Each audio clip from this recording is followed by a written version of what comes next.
Beautiful day at Dwyer Stadium here, July 3rd, celebrating the 4th of July here as we are away tomorrow in Niagara. But until then, Batavia Muckdogs will be taking on Erie Buffalo for the first time this season in this non-league matchup. Hopefully everyone at home is doing well. I'm your broadcaster, as always, Alec Brown, doing both play-by-play and color, unless I get my color man back in John King, as he is, well, helping out at concession, as we need all the help we can get here today in front of this packed crowd here at Dwyer Stadium. However, coming into this one, it will be a non-league game, so stats will not be taken into factor, and the standings for the Muckdogs will stay the same, as they are 15-8 coming into this one. So, should be a great game as well. Last game was also a non-league game, however, commentated it like it was the World Series with John King, as we'll start this one off with Alex Seafort batting first here for Erie Buffalo, number 26, the shortstop. Also up on the mound for the Muckdogs is Preston Prince, seeing him in action once again. So far on the season, 4 games all started, 1 win, 1 loss, 5.74 ERA, and in his 15 2/3 innings pitched, 17 strikeouts, 11 walks, and 10 hits. And the ball game will start with an upstairs fastball that will be in there for ball number 1. So ball game now started at 6:55. We're supposed to have a start at 6:35, but that never happens. What are you going to do? Only positive thoughts here in Batavia. Would never knock anyone down. Ever. So we'll see what Preston can do here. Haven't seen him pitch in over 9 days. So it's in there for strike number 1. Now a 1-1 count here for Preston. Last time he was out was against Newark. Gave up 1 run in that first inning and went for 4 innings straight with no earned runs. Was an incredible performance to finish that one out. That one is down there for ball number 2 for Preston. And has been looking great his past couple starts as well. Didn't have the best start in Elmira, but he has picked it up from there very well. As he swings for that one there, now 2-2 here for Prince. Also does hail out of Niagara University. His start there saw him have 10 2/3 innings pitched with 12 strikeouts. Here's the 2-2. Just got the end of that one there. Looks like Leadham in right field is going to track that one down and can't make the dive over the bullpen for Erie Buffalo today. So we'll see another 2-2 count here shortly. Also, in the middle of the first inning, when these 3 outs are over, I will show the lineup here for the Muckdogs, as I did not get to do that in the pregame. Had a lot of fun shenanigans going on here. As that one is ripped down the middle for the first base hit of the game for Seafort. And now we'll see Connor Homan up next, the third baseman wearing number 17. And runners on early for Erie Buffalo. This is how the game looked yesterday for the Muckdogs a little bit, besides the first start. It was looking like a pitching duel between Dylan Kinney and Aiden Paul. And then from there, bats started flying on both sides. That one is ripped foul towards the net for strike number 1. So count moves 0-1 now for Homan. Once again, a non-league game here, so stats will not be taken into account until tomorrow. Once again, when we face the Niagara Power for the 7th time this season. Now 1-1. Last time we were in Niagara, unfortunately, did lose that one 2-1. Or sorry, it will be the 8th time. Season is flying 1-0. Shot back foul. Now 1-2 for Prince. Still looking to get his first batter out through these first 2. Is looking promising here. Preston is a known strikeout pitcher and could see the first batter sat down via a strikeout here shortly. Prince sets and delivers. That one just upstairs, 2-2 now.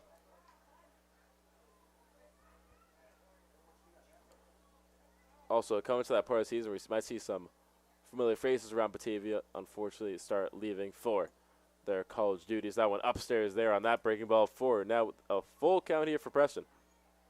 First one of the day. And so far, the 2 people to leave so far from Muckdogs are the UConn man, Noah Swanson, and out of Deesburg Community College. Both played yesterday. are gone. He is sat down. 1, 2, 3. See you later, Homan. First strikeout of the day for Prince was due to happen shortly. Can't hold him back for that long. And now we'll see what Eric Flynn can do next. So far, Preston 1 has been sat down through 2 batters, and now we're down to just 2 outs here in the top of the first, with still plenty of ball game to be played here. First pitch is swung through there. Now 0-1 for Flynn, playing in center field today, also wearing number 9, if you can't see that on the screen. It's a bit hard to see through that camo jersey. Very nice, actually. 0-1. Ripped towards Giuseppe. Giuseppe can't get that one. Leadham will not have to make a throw over to third. And we'll see. 2 men on base now. Eric Flynn with that rip straight over our Curry's head. And that brings Seaford over to second now. And now Tom Anderson will be up next. So no big surprises here. Preston doesn't usually have the best starts. However, we'll definitely see him pick it up these next few innings. It's a non-league game, so I don't know how long we're going to throw him for. So he swings to that one there, 0-1. I believe he's getting close to that 10-pitch mark already. Hopefully he doesn't have to overthrow. Next one is swung through again. It's a little late on that one. So now 0-2 here for Tom Anderson, the catcher. Prince looks over at second. Runner goes fast, and he swings to that one as well. 1, 2, 3. See you later, Anderson. Now Fred Falkowski will come up next, the second baseman wearing number 50, probably for his age, as Erie Buffalo is filled with a bunch of grown men. So now down to this 1 out here. Runners on the corners now in Seaford at third and Flynn at first, as the runner did take off that previous pitch. Next one is in there for strike number 1 on that fastball. Now 0-1 for Falkowski. Also, if you look in the field behind the plate, you'll see number 23, Adam Agressi. Up on the mound is Preston Prince. 0-1 is shot foul there. We'll see 0-2 here. Playing over at first, you got the Georgia man himself, Henry Daniels. Playing over at second, Giuseppe R. Curry. In shortstop position, the Keene State man himself, Caleb Rodriguez. And over at third, Victor Alonji. Now looking at that outfield, to the left, you'll see Christian Bernardini, the second St. John's man in this lineup. First one is Adam Agressi. Shot foul there. We'll see another 0-2. In center field, you'll see the new UCF man himself, University of Central Florida, Anthony Calabra, was signed after the doubleheader at Jamestown. And to end it off in the field, you'll see the leadoff man most days, and will be today as well, in Josh Leadham. So once again, the 0-2, 1 out is shot foul again. Preston so far not able to sit down Falkowski here. So now through pitch number 5, still 0-2 here, looking to go through this first half of baseball.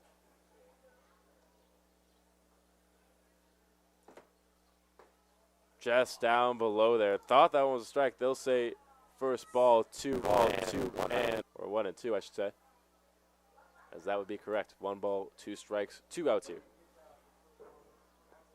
First run is at third in Seaford. Can that come to fruition? It will not. 1, 2, 3. See you later, Falkowski. These batters either make contact or make no contact at all, as you've seen that through this inning already. 3 strikeouts already for Preston Prince. As we head into the bottom of the first, to see the lineup here for the Muckdogs. Incorrect lineup there. My apologies there. Start off leadoff man, as always, Josh Leadham, playing over in right field at the University of Rochester. Then batting second, you'll see the everyday center fielder here, Anthony Calabro. Was at the University of West Georgia D2, now moved up to the D1 level at UCF. Batting third, you'll see the St. John's commit, one of the best hitters and catchers on the team, in Adam Agressi. Batting fourth, cleanup, Anthony Calabro's old teammate in Henry Daniels. over at University of West Georgia. Then, batting fifth out of St. Thomas University, extra hitter today. You should see him in the field over at second, third, or short, Lucas Lopez. Then batting sixth, you'll see Christian Bernardini, St. John's man as well, over in left field. Batting seventh, Giuseppe Arcuri out of St. Leo University, playing over at second. Then, back in the lineup for the first time in a while after his finger injury, I believe, the designated hitter Sean Ladd today out of Dallas College Mountain View. Then, batting ninth, ending off the lineup here with the final two in Victor Alonso at Genesee Community College and Queens, New York, so local to the area. And, of course, shortstop here today, the Keene State man himself, Caleb Rodriguez. And you'll see them all shortly against number 52, Matt Keating, out there on the mound for Erie Buffalo. So far, a solid start here for the Muckdogs. Unfortunately, led two men on base. However, both were stranded, so you have to take your wins wherever you can get them.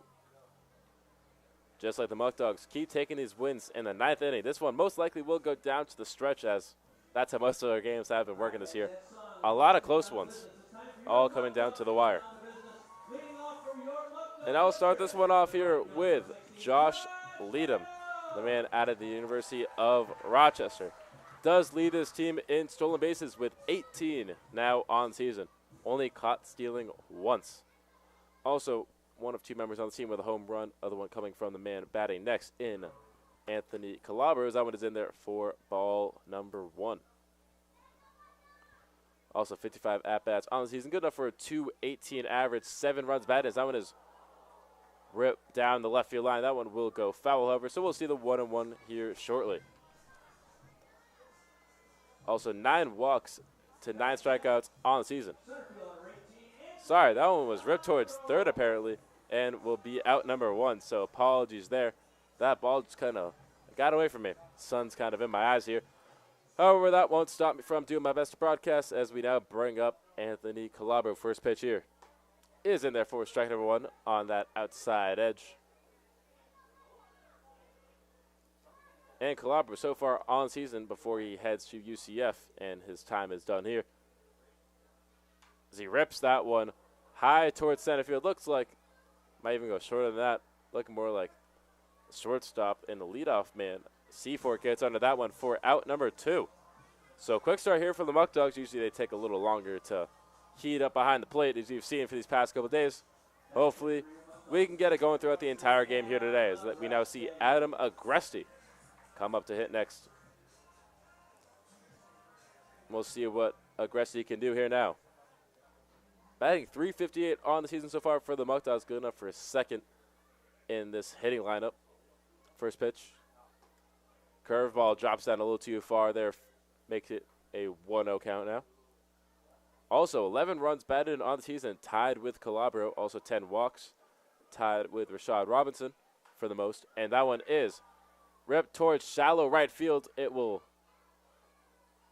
drop in foul territory. It looks like the right fielder almost had a chance to get to that in Kaboot. Haven't seen him yet bat. Also, for a catcher, does love to run around that base path. Has 2 stolen bases on the season and had 7 his senior year of high school. What can't this man do?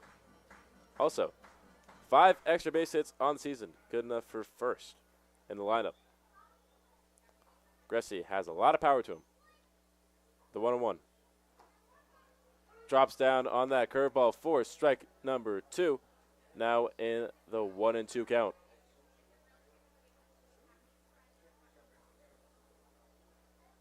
Gressy, one of 3 men to commit St. John's 1-2. Swings to that one there. Incredible sinker there. Had a lot of movement there. 1-2-3. See you later, Gressy. First man sat down for Keating. And so far, going into the second inning, it is a 0-0 ball game. So stay tuned as we have a word from some of our sponsors that make this Muckdogs broadcast possible. Stay tuned, folks. Looking for a dining experience that's out of this world? Look no further than Alex's Place in Batavia, New York. Indulge your taste buds with the finest flavors in town, from their tender barbecue ribs to sizzling steaks cooked to perfection. Step into their welcoming atmosphere and let their friendly staff treat you like family. Whether it's a cozy dinner for 2 or a gathering of loved ones, they've got you covered. Thirsty? Well, their stocked bar serves up handcrafted cocktails, ice-cold brews, and extensive wine selection to perfectly complement your meal. Join them today and experience the taste sensation that keeps customers coming back for more. Are you ready for a thrilling experience that combines the excitement of horse racing with the allure of casino gaming? Look no further than Batavia Downs in Batavia, New York. Feel the thundering hooves and witness the adrenaline-pumping action of live harness racing at Batavia Downs. Join us in the grandstand as talented drivers and their magnificent horses compete for glory, creating unforgettable moments that will leave you on the edge of your seat. But the excitement doesn't stop there. Step into our vibrant casino where luck and fortune await. Join us today and immerse yourself in the electrifying atmosphere of Batavia Downs. Looking for a place where craft beer meets culinary delight? Look no further than Eli Fish Brewing Company in Batavia, New York. At Eli Fish, it's all about flavor. Their master brewers craft an exceptional selection of beers, from hoppy IPAs to smooth, rich stouts. And the kitchen is no slouch either. Indulge in their delectable menu featuring mouth-watering burgers, tantalizing sandwiches, and fresh, crisp salads. So whether you're a craft beer enthusiast or a food lover searching for a new favorite spot, make Eli Fish Brewing Company your next destination. Discover the perfect blend of flavors, community, and unforgettable moments. At Tompkins Community Bank, they believe in more than just banking. They believe in building relationships. Step into a world where you're more than just a number. Experience the personalized service and genuine care that sets them apart. From simple checking accounts to tailored business solutions, we have the products and expertise to meet your financial needs. But it doesn't stop there. We're invested in communities we serve, supporting local businesses, and making a difference where it matters most. Join the Tompkins community family and discover a bank that treats you like a neighbor. When duty calls. Upstairs for ball number one. Start off this top of the second. 2, Joe Ferrando. Oh, and they'll say it's a strike. 0-1. Interesting call there. Looked a little high there. Oh, sorry. Check swing. They'll say he went through, so we'll start this one off 0-1 for Ferrando. Score here still 0-0 in the top second. Swings through that one. 0-2 now. And Preston had a little bit of a rough start here, however, has looked great here through these final batters. Has 2 strikeouts for his last batters. Now 3 strikeouts for his last 3 batters. 1, 2, 3. See you later, Ferrando. And now on a strikeout tear. Already 4 strikeouts through his 6 batters faced here in this Erie Buffalo lineup. And now Brandon Caboot, the man who made the play over in right field earlier this past inning, will come and bat next. We'll see what Caboot can do here. Hopefully strikes out as we've seen for the last 3 batters. However, this one will start 0-1.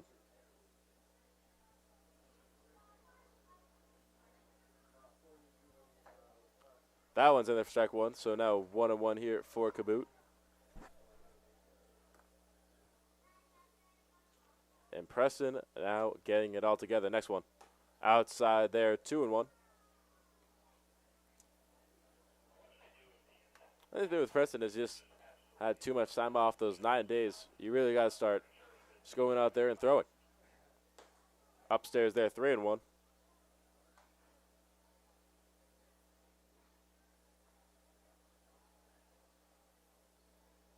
Also, tomorrow for the 4th, we will be away against Niagara for the 8th time this season already. That one is in there for strike number 2. First full count of this inning for Prince. Just did see one last inning from Homan, and that one ended in a strikeout. Next one is swung through there. 1, 2, 3. See you later, Caboot. Last 4 batters that have come against Prince have all sat down on strikeouts. So now 5 strikeouts for Prince just through not even 2 full innings of pitched baseball. Now the designated hitter Noah Horde will come up next. They cannot hit this lefty. 0-1. Or sorry, 1-0 here now for Horde. Wearing number 4 here for Erie Buffalo. Sets and delivers the 1-0, and that one is in there for strike number 1. Got all the plate there. Now we'll see the 1-1 here for Horde shortly. So far on season against Niagara, we are down 3-4. And these hitters cannot catch up to Preston's speed up at the mound. Now 1-2. Could we see the 3 strikeout inning and strike out all the at-batters like it did last time, but now no one on base. 2-2 now for Preston. Can he strike out the side? Sets. That went in there for strike number 3.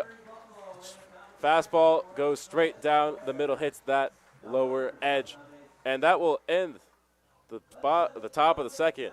Struck out the entire side, and that struck out his last 5 batters. Wow. Preston is on a tear as we come back for the bottom of the second shortly. Stay tuned.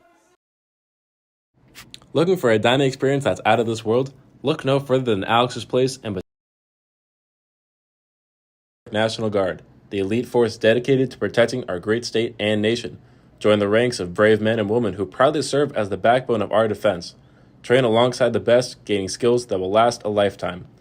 When disaster strikes, the National Guard is there, providing critical support and relief to our communities. Our dedication knows no bounds.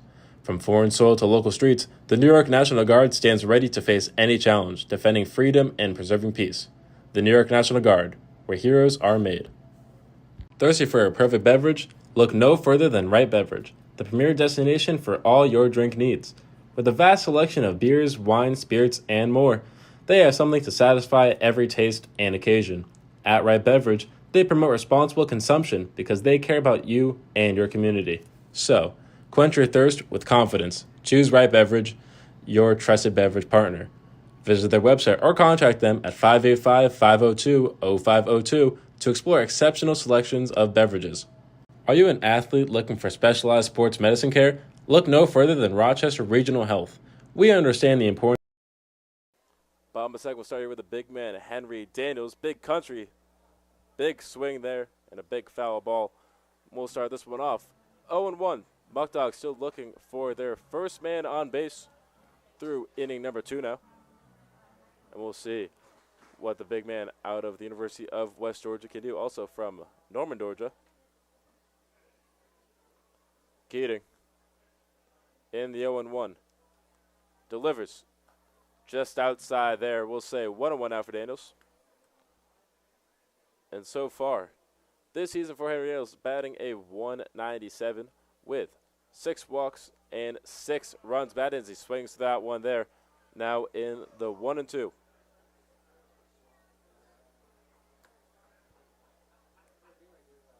Daniels at the beginning of the season used to lead the team in batting average at a 333. Hopefully, we'll start to see that here soon. That one is chopped down the middle. Can he make the play in time to first?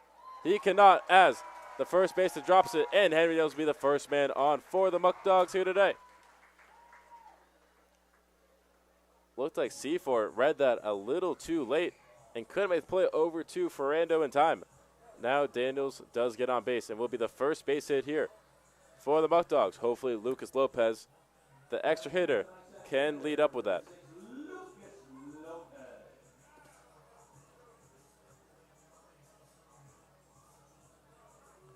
And Lucas has been clutch so far this season for the Muckdogs. When they need him the most, he always delivers. Had the game-winning hit and walked off the game against the Power as that one lands in the Muckdogs bullpen for the 0-1 count. And besides that, he has just been a great everyday infielder as well, batting .286 on the season, 3 runs batted in, 8 walks, and just 6 strikeouts. So very efficient there from Lopez. Also does hail out of St. Thomas University. Keating, 0-1, is ripped down through the second base. And now 2 runners on for the Muckdogs. Daniels moves over to second, and Lopez will take first. After that strong hit ball over the second baseman's head. There was no play there for Falkowski. And now a little momentum on the Muckdogs side with Christian Bernardini up next. The final St. John's commit here as he just showed up this week and has already made a big impact on this team.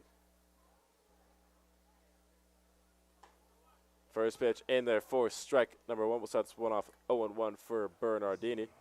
So far, already in his very few bats, batting .333 on the season with 1 hit and a walk. So Already off to a great start here for Bernardini. Just chop foul there. Now 0-2 for Bernardini. Also did play in yesterday's game. And Bernardini in that one did go 2-5 and got a hit when it truly did matter in that bottom of the ninth, which saw the Muckdogs come back from 2-6 to win that one 7-6. Now in the 0-2, still no outs here in the bottom of the second. Swung at that one late, 1-2-3. See you later, Bernardini. And that will be the first out of the bottom of the second. Now, our Curry up next with the opportunity to bring the first runners in here for the Muckdogs. And our Curry, once again, having a great season for the Muckdogs. Batting a .297 coming into this one.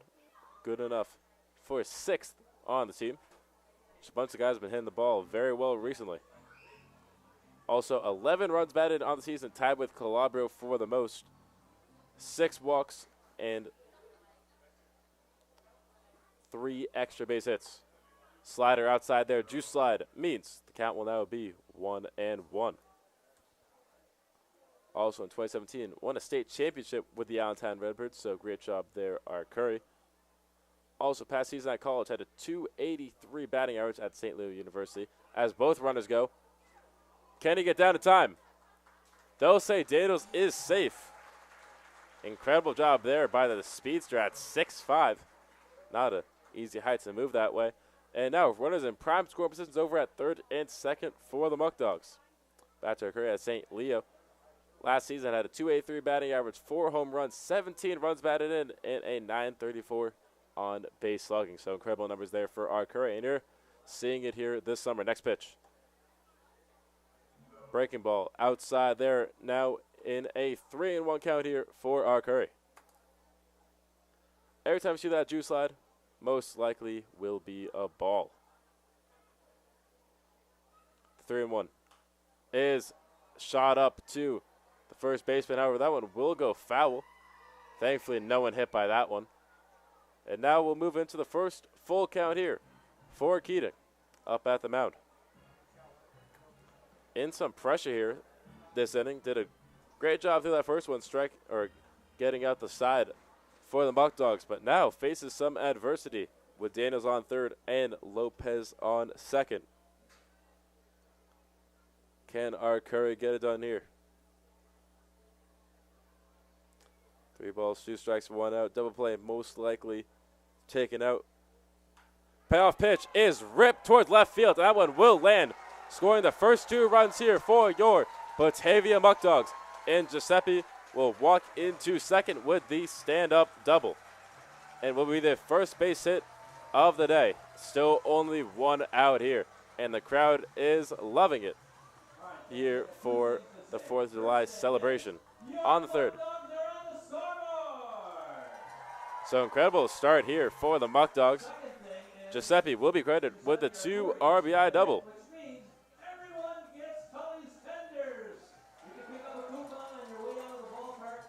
Also, everyone gets a coupon now for Tully's Tenders. He was the Tully's hitman of the game. So great job there, our Curry, coming through for all the wonderful fans here at Dwyer.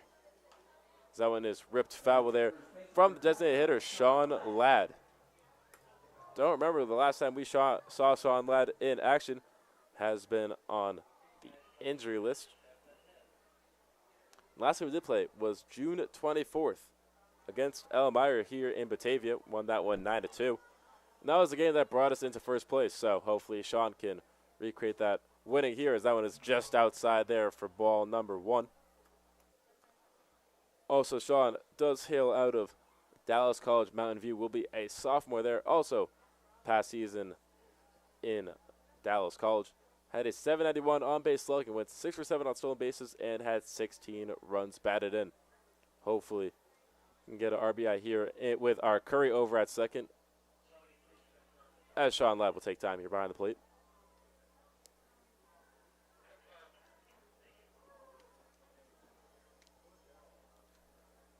So Muckdogs, haven't seen them really heat up so much in these early innings. Now doing here so in the 1-2 now for Ladd. But I'm all for it. Whatever wins us ball games, whether we got to do it in the first inning or ninth inning, whatever inning it happens, we just got to win these games. 1-2 is shot straight towards the shortstop, and it looks like he may have tweaked his ankle on that run over to first. Hopefully Sean's okay and can walk that one off. However, the 6-3 ground out will put away Sean for the first time here today.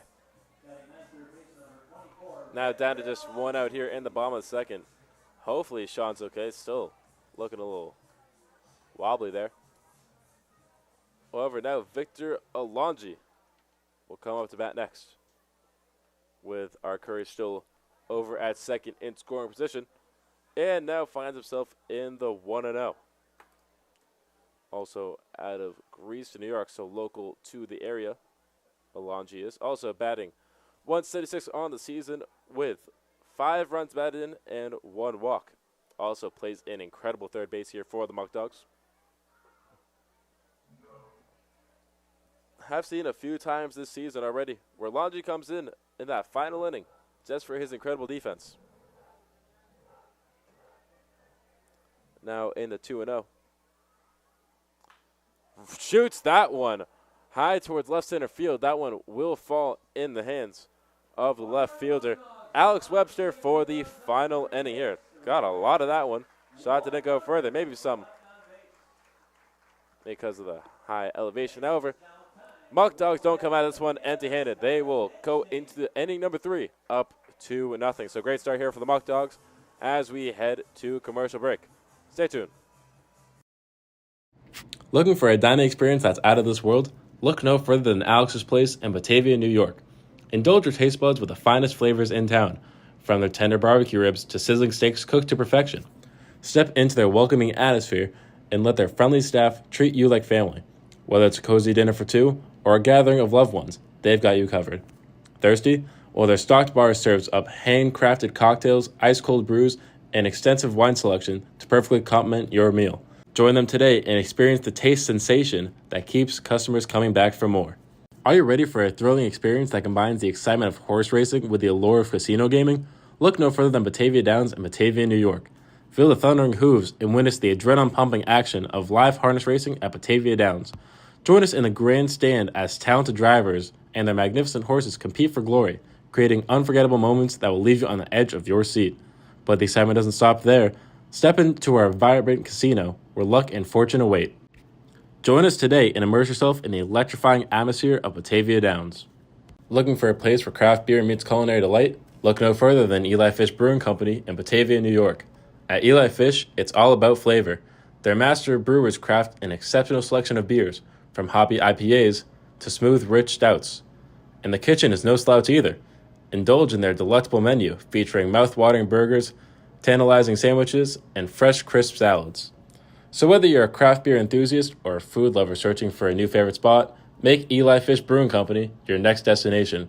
Discover the perfect blend of flavors, community, and unforgettable moments. At Tompkins Community Bank, they believe in more than just banking. They believe in building relationships. Step into a world where you're more than just a number. Top of the third, we'll start this one off with Alex Webster. Just made the play over in the left field. And we'll see if Preston can have another dominant inning. And so far, he is five strikeouts into his last 5 batters faced. Up to 6 strikeouts on the day as well. So incredible performance here from Preston as that one is down in the dirt for ball number 1 to Webster. We'll see what Webster can do here against Preston. And so far, only 2 base hits against him. Those came in that first inning. Last inning, saw Howard, Caboot, and Ferrardo all sit down on strikeouts. So not looking too promising here for Webster. That one is in there for strike number 2. And Prince is just firing it off here. Now in the 2-2. Could we see the 6th strikeout in the row for Preston? Not just yet. That one will be shot foul behind the plate for the 2-2 once again. So we'll see what Preston can do here now in the 2-2 again. That one is shot right over Longy's head. They'll say that's fair, and that may be extra bases here for Webster as well, as Bernardini just gets that one in there. And that'll be a stand-up double for Webster. Incredibly well-hit ball there over Longy's head. Just landed on the left field line. And that was the first man to hit a ball off of Preston since his 5 strikeouts in a row. Also takes up the double play with him being over at second. And now Jordan Kowalski, the extra hitter today, also final hitter in this Erie Buffalo lineup, will come up for the first time here today with runners in scoring position over at second. And the lefty too. Very impressive seeing another lefty here in Kowalski. That one is in there for strike number 1. We'll see the 0-1 here shortly. Well, it looks like Preston's going to get strikeout number 3. Webster didn't look too great out there, but just got the pitch he was looking for. Preston looks over at second twice. The windup and the pitch is down there just below the zone, now in the 1-1.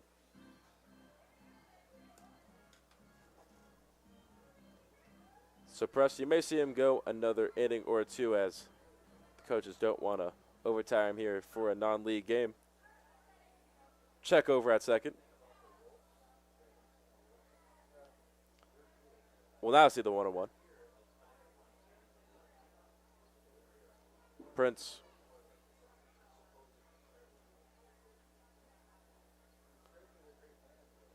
Looks over at second. That one down just again on that fastball. 2-1 now. Back-to-back pitches down in the dirt for Prince now. May see that fatigue coming in as he hasn't pitched in a while at his normal starting duties. Checks him again. Also, Prince, one of the taller players on the team, standing at 6'4" for our pitchers. We do love pitchers that are tall and throw strikes. Pichardo, Houston, Kinney. That one down again. 3-1. Of course, how could I forget Ben Weber or Casey Sabier, both standing at 6'6" and 6'10" apiece, respectively. Prince in the 3-1. Shot off Aggressi's chest there, and we'll see a full count here. Once again, 3rd full count of the day for Prince. And so far in both full counts, it has led to the batters sitting down, both on strikes. Hopefully 3 times the charm for Prince here.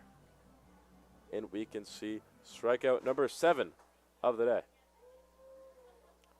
Prince looks over at second. The payoff pitch is just chopped foul. We'll see another full count shortly. And beautiful day here in Dwyer. It was supposed to rain earlier. It didn't rain for too long. And I'm sure the players love it, as yesterday's game did get rained out. Was raining all day in Elmira yesterday, so we stayed here in Batavia. The full count again, just upstairs there. And that'll be the first walk for Buffalo on the day. Now runners on first and second. Double play does come back into effect, however. And with how our fielding's been, I'm sure that will definitely play into Preston's approach up at the mound. With Alex Seaford up next, 1-1 on the day. Did make it all the way over to third, however, found himself stranded at third. That's why scorecard still shows 0 in the run column for Buffalo, as that one is swung through there. Now in the 0-1. So far through this full lineup for Prince, struck out more batters than he allowed hits or men on base. No groundouts or flyouts either. They either get on base or they strike out. It's like a 50-50 outcome. Next pitch is down in the dirt. That one almost gets away from Aggresti, however, great block there. And that'll be 1-1 now for Seaford.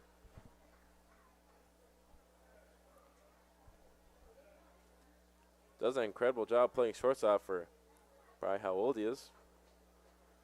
I'm only 19, the knees are starting to go. Did retire from the great sport at the prime age of 9 years old. Took my talents to basketball. And then retired from that too. It's the knees. Over enough about me. Let's get back to Prince in the 1-1. Just upstairs there. Now 2-1. And runners in Kowalski and Webster still sit at first and second. Could be the tying runs here for Erie Buffalo. Did see a few scoring switches in the game yesterday, as that one is ripped towards Bernardini. That one will land. Great fake there by Bernardini. Can't get the man out at third as well. Thought he caught it. And that'll make it bases loaded here for Erie Buffalo. Wow. Kowalski now sits at second, Webster at third, and Seaford at first. Now 2-2 on the day with a base hit. We'll see what Ian has to tell Prince up at the mound quickly. Stay tuned.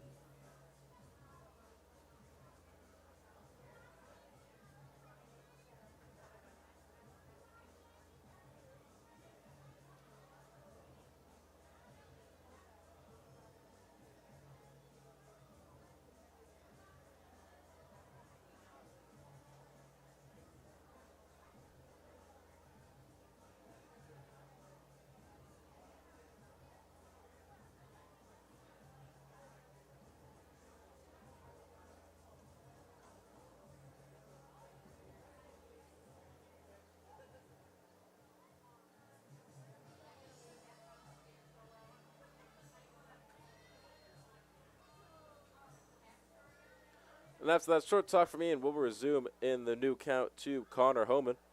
Oh, of one of the days. He shoots that one towards left center field. Looks like Bernardini is under that one. He'll have to try to race that one home. Can he make it third in time to Alonji? Alonji can't ground the ball in time. And that scores the first run here for Buffalo as well as both runners advance. And now it is a 2-1 ball game with the sac fly successful there from Homan on the F7. Now 1 out here. So 3 up, 3 on to start for Erie Buffalo. Just see the first out here with Eric Flynn up next, 1-1 on the day. Homan moves to 0-2 with a strikeout for the first victim of Preston. Prince upstairs there for the 1-0. Flynn last time got to first and was stranded there to end it. So we'll see what he can do here now with runners over on second and third in Kowalski and Seaford. Strike one is the call there. Now 1-1. After this, we'll start getting to the part of the lineup where Prince struck out 5 batters in a row. So maybe what Preston likes more in this lineup. So he swings to that one there. However, having no problems against Flynn right now in the 1-2. Can Prince get his revenge here and get the second out that the Muckdogs need to come and keep their lead protected and maybe expand on it? 1-2 is swung through there. 1-2-3. See you later. When they go low, I go lower. That's what Prince most likely said as he threw that ball into the dirt, and Flynn went to go fish for it. But you shouldn't go fishing when you're up on the mound or up at bat. Should do it in a body of water, as now 1 out remains here for Tom Anderson, who was the first victim of the 5 strikeouts in a row from Prince. As that one is ripped towards Rodriguez over at short. Rodriguez to Daniels is successful for the 6-3 there. And that'll end the inning as back-to-back-to-back batters for Erie Buffalo went up and back-to-back-to-back batters went down. So now a 1-2 ball game here for Erie Buffalo. Batavia looking to upscore a little bit and hopefully get some runs this next half inning. Stay tuned.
So at the bottom of the third here with the man who made the play over at short, and Caleb Rodriguez, also the final batter in this Muckdogs lineup, will have the next at-bat in the leadoff man, Josh Leadham, next. But first, Caleb Rodriguez shoots that one foul. Start this one off 0-1. Start off Caleb's day. Also, Rodriguez coming into this one batting a .303. And also has 10 hits on the season with 7 RBIs and 7 walks to just 6 strikeouts. So efficient there for Rodriguez. The 0-1. Change up in there for strike number 2. Now 0-2 for Rodriguez. Also had a very clutch play on Thursday against Niagara. It started Tuesday, finished Thursday with the rain delay. Outside there for ball number 1. What happened there was in the full count, Rodriguez fouled off 2 balls, then hit the final one in between the third and shortstop, and was the final winning run for the Muckdogs in that game against Niagara. Notice that one is chopped foul there. Now we'll say 1-2 once again for Rodriguez. Has that clutch gene. Hopefully he can get a hit here and keep the runs coming in for the Muckdogs. So far, just a 1-run lead. The 1-2 is way outside there with that fastball. Now 2-2 for Keating. So far, looking for a bounce back inning after allowing 2 runs off that Giuseppe Curry double. See if he can make it up here. Starting against Rodriguez. That one goes upstairs. And now Rodriguez will be in the full count. Funny enough. Use it as well in these situations we've seen this entire season, mostly looking at Thursday. Payoff pitch is just chopped foul there. Looks like Rodriguez should have stayed back on that one. However, we'll see another full count here for Rodriguez. Whole family in attendance as well, coming to support him. Gotta love it. Another payoff is swung through there. 1, 2, 3. See you later, Caleb. Down to his 2 outs here. Coming back up top of the lineup with Josh Leadham. So far on the day, did fly out to the third baseman, so we'll see what he can do here in a fresh new at-bat. However, Leadham's most impact comes in the field, as you've seen this entire season. Has made some incredible plays over in right field, hosed a bunch of guys at home plate. As that one is in there for ball number 1 on the inside edge there. And does an incredible job around the base path. He said himself, when I get on base, special things happen as he rips that one down the line, and he'll get in there for the first base hit of this third inning. Now, special things can happen here now. Already 18 stolen bases on the season, and I'm sure he wants a few here now. As Calabro comes up next. So far on the day, 0-1 as well. And just like Leadham, incredible around the base path and knows how to do his job in the outfield. Does play a great center field. Only 1 error on the season. First pitch is blooped and will go foul. Their first baseman can't run to that one. Actually, 2 errors on the season for Calabro, but still very impressive as he's played over 20 games for us this season. Most out of anyone for the Muckdogs.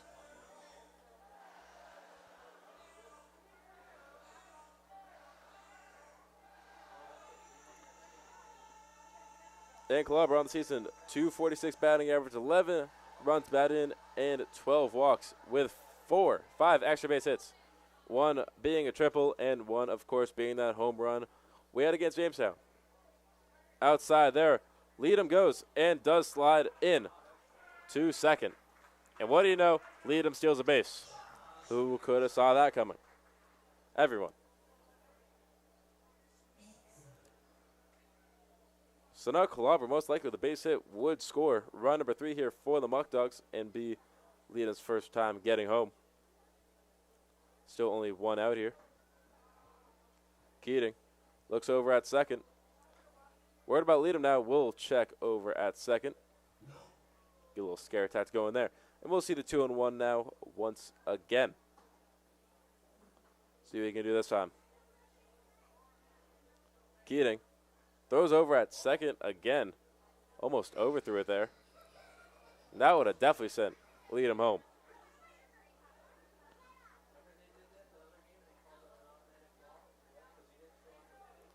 Surprised we almost didn't see a bulk there. That one is ripped down the middle. Leadham going in hot. Can he slide it in time? He sure can, and that'll be run number 3 scored here for the Muckdogs. As Leadham, with a little bit of help from Calabro with that base hit, is runner number 3. Now back up to that 2-run lead. Incredible job there by Calabro. Now 1-2 on the day. Recognized the situation that his man had to come home. And come home he did. Now sits in that Muckdogs dugout. Now Adam Agressi to come out first time. Did strike out. And now is looking to bring Calabro around this base pass a little bit. Keating down in the dirt there for ball number 1 on that breaking ball. So Calabro will be credited with as second man today with a run bat in. First one being our Curry with a 2 RBI double he had last inning. Keating outside again on that slider. Looks like he's getting a little tired out there. Not having a great time finding the strike zone now. Now 2-0. And Agressi still one of the best hitters on the team. He will be due for a hit shortly. Calabro goes. That one chopped foul. Calabro will have to head back over to first. Just chose the wrong time to go there. And Agressi will be spending his freshman season over at St. John's. And had some very impressive senior numbers. Batted .286 on the season his senior year with a .476 slugging. .976 on base slugging with 1 home run as well. Checks Calabro over at first. Pickoff attempt unsuccessful there. And we'll see another 2-1 here for Agressi. That's some incredible pop in that bat as well. That's why he has 5 extra base hits on the season. Will be due for a home run shortly. Had a stint where he almost had 3 in a row. That one popped up towards right center field. Will that one drop in time? It will not. And Calabro will have to run back over to first in time. Can he make it? He can. And Agressi will be called out with the F. I believe it was 9 there. Was a fly out to the right fielder. Couldn't really see. Sun's starting to get my eyes. We'll say it was Kaboot who made the play out there at right field. And now, with 2 outs here, and his former teammate on first, Henry Daniels will step up to the plate. Last time, it did steal a base after his base hit, so 1-1 on the day for Daniels. And we'll see what Big Country can do here. Keating. First one almost hits Daniels there. Up, and they say it will hit him. And Daniels will jog now over to first, bringing him and his former teammate Calabro over to second and first, respectively. First hit by pitch of the day coming to Daniels. Surprised it wasn't Calabro's. He's been hit by 7 pitches this season. Good enough for first on his team. Don't know if that's a stat he wants to lead in or not, but he does. Now Lucas Lopez up next, 1-1 on the day. Last time was stranded at second before the bottom of the second did end. Checks Calabro over at first. And hopefully we can see this one start now. First pitch. Popped foul there. We'll start this one off 0-1 here for Lopez. Now hitting in back-to-back innings. Also coming out of St. Thomas University, had a .216 batting average this past season with 12 runs batted in a .346 on-base percentage. Still checking Calabro over at second. Surprised they haven't tried to pick him off yet. Does have 12 stolen bases on the season, catching up to lead him. We'll see if he can catch in these next few games. 0-1 is just a little too inside there. Now 1-1 here for Lopez. I believe his parents are in the crowd as well. and do show up to most of these Muckdogs games. They have been fans of the team. And happy too, if your kid is hitting this well, why not show up and show them some love? My parents still came to my games, and I was terrible. So 2-1. That one is hit straight towards the second baseman. That one will be in there for the 4-3-2. And the inning there. However, Muckdogs, once again, don't come away empty after Falkowski gets one over to Ferrando in time and lead this game with 2 runs once again, 3-1.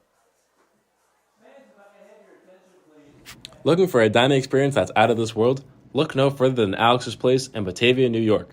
Indulge your taste buds with the finest flavors in town, from their tender barbecue ribs to sizzling steaks cooked to perfection.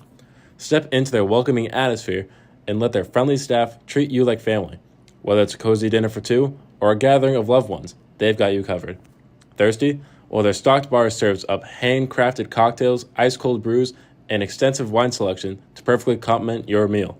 Join them today and experience the taste sensation that keeps customers coming back for more.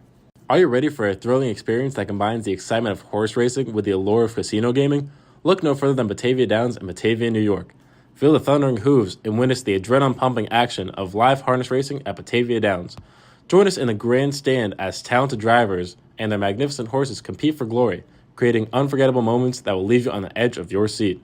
But the excitement doesn't stop there. Step into our vibrant casino where luck and fortune await. Join us today and immerse yourself in the electrifying atmosphere of Batavia Downs. Looking for a place where craft beer meets culinary delight? Look no further than Eli Fish Brewing Company in Batavia, New York. At Eli Fish, it's all about flavor. Their master brewers craft an exceptional selection of beers, from hoppy IPAs to smooth, rich stouts. And the kitchen is no slouch either. Indulge in their delectable menu, featuring mouth-watering burgers, tantalizing sandwiches, and fresh, crisp salads. So whether you're a craft beer enthusiast or a food lover searching for a new favorite spot, make Eli Fish Brewing Company your next destination. Discover the perfect blend of flavors, community, and unforgettable moments. At Tompkins Community Bank, they believe in more than just banking. They believe in building relationships. Step into a world where you're more than just a number. Experience the personalized service and genuine care that sets them apart. From simple checking accounts to tailored business solutions, we have the products and expertise to meet your financial needs. But it doesn't stop there. We're invested in communities we serve, supporting local businesses, and making a difference where it matters most. Join the Tompkins. Now, in the 4th inning, we'll start this one off with Fred Falkowski was the second victim of that Preston 5 strikeouts in a row. And now, not looking too great for Falkowski again, already down 0-1 in this count to a red-hot Preston.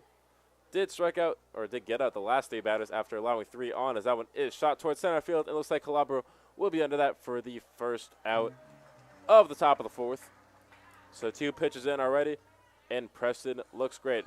Most likely will be his final inning here, as they don't want to overplay him in this non-league game.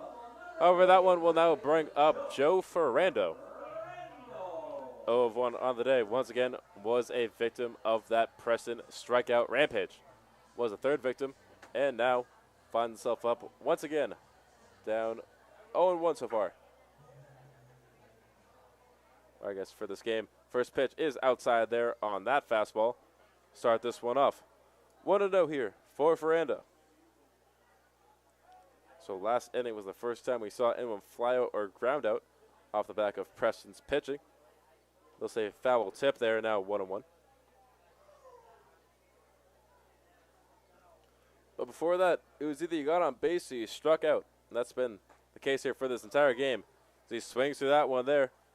Now in the 1-2.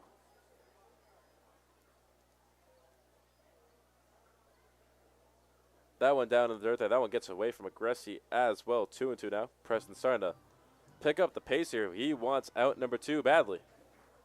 Also has not got a strikeout since Eric Flynn last inning for his second batter being out. 2-2.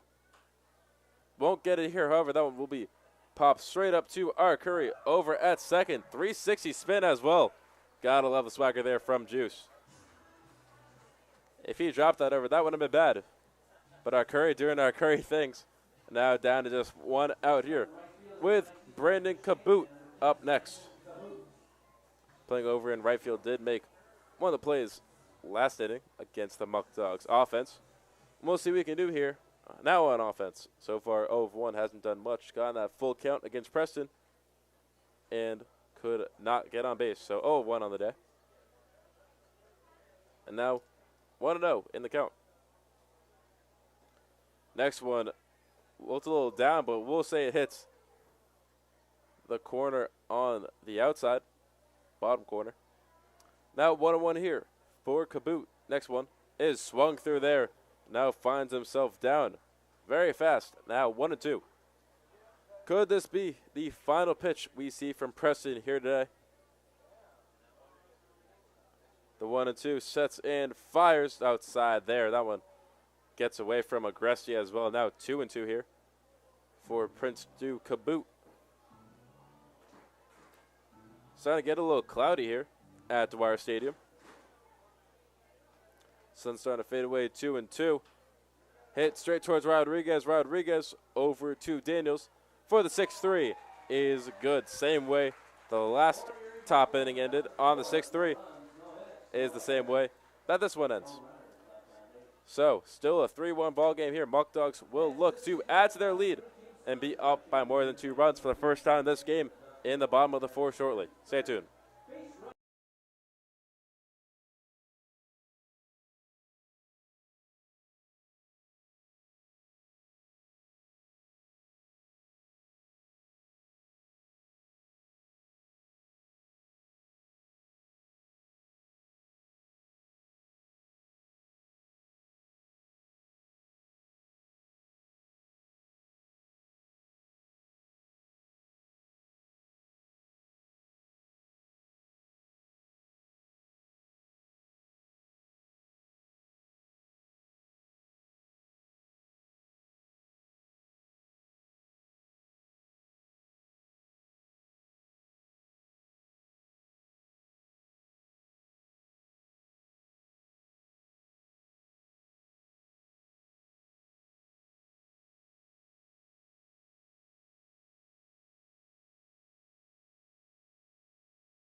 Bottom of the 4th to start here with the left fielder here today, Christian Bernardini. Last time did strike out. Funny enough, the only 2 people would strike out were the St. John's commits. And last time Agresti was out, he did get a base hit, so maybe could see some luck here for the St. John's boys. And Christian get his first base hit as he swings through that one. Now in the 1-1 to the new pitcher on the mound for Erie Buffalo in Andrew Tobias. Lefty-righty matchup here. Almost hits him there. Just inside there for ball number 2. Looks like it almost hit that inside edge there. That one ripped down the third base line. However, that one will go foul. Now 2-2.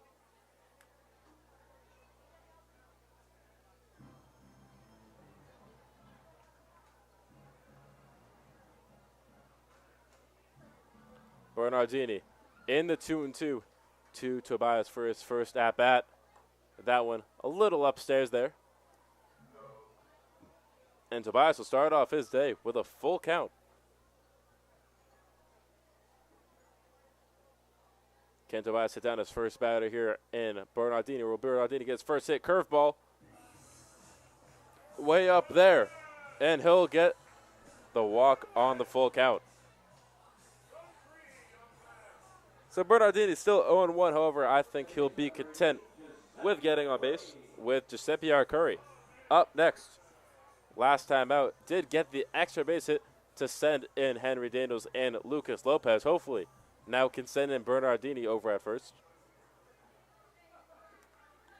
and remain perfect on the day. First pitch, juice slide means ball number 1. If you missed the pitch, did juice slide? That's how you can determine if there's a pitch or not.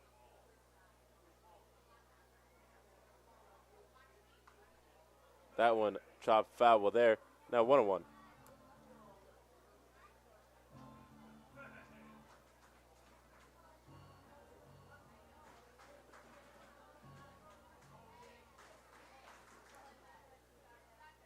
Looks over at first. Pickoff attempt unsuccessful there to Bernardini.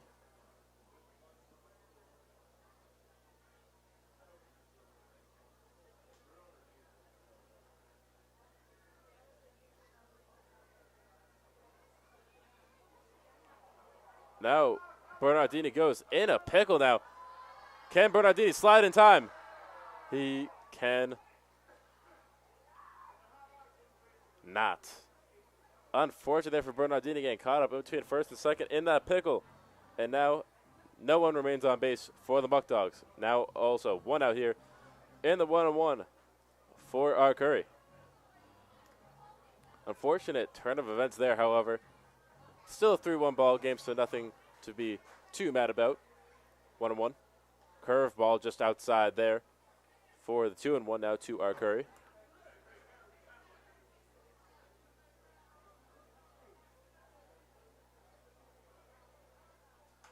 That one ripped down the left center field line. Will that one drop in time? It will go over the warning track almost. And Giuseppe may even be able to turn 3 here. Can he slide in time? He sure can.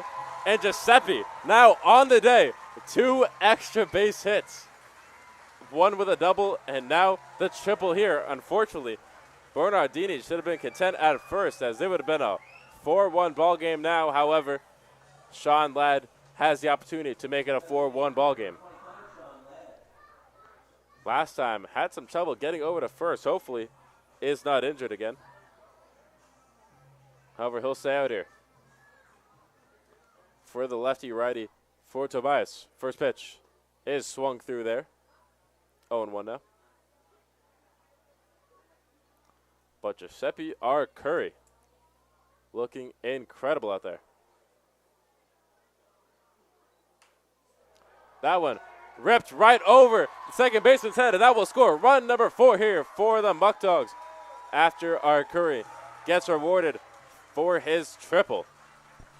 And Sean Ladd will get his first hit of the day, now 1-2, and will be credited with the run batted in. Unfortunate there for the second baseman, Fulkowski. Just couldn't jump in time for that one. It was a hard play, so can't give him too much of the blame there. And now Victor Alonji up for the second time. Sean Ladd almost went curveball in there for strike number 1. Great pitch there. Just hit that bottom outside corner. And it looks like that will end Sean Ladd's day. Hopefully he's all right. And Rashad Robinson will take over the designated duties here today.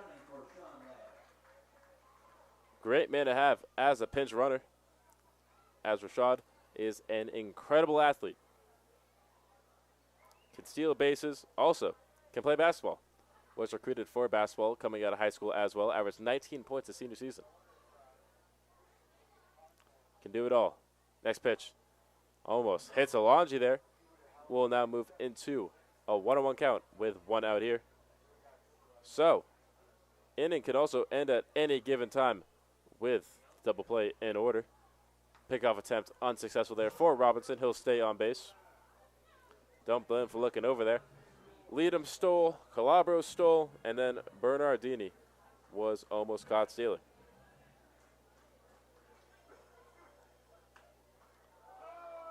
Alonji pops that one up towards the first baseman, and that will be out number 2 here for the Muckdogs. A little booming in the crowd after that one. Hopefully we see some cheers after Rodriguez can get his first on-base time today, as he's 0 of 1 so far on the day with a strikeout.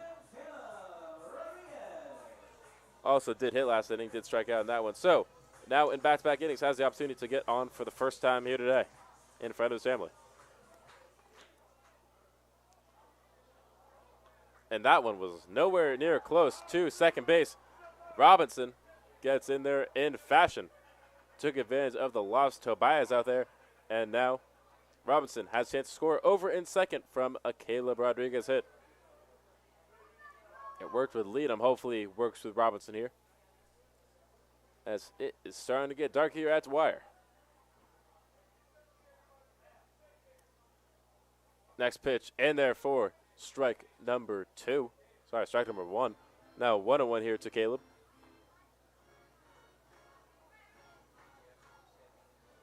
Would be great to see this Batavia lead expand even more. Won't happen on that hit. Now 1-2. So that one goes foul.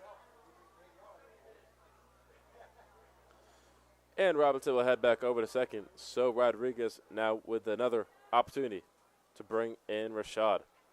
Also, past season at Key University will be a senior there.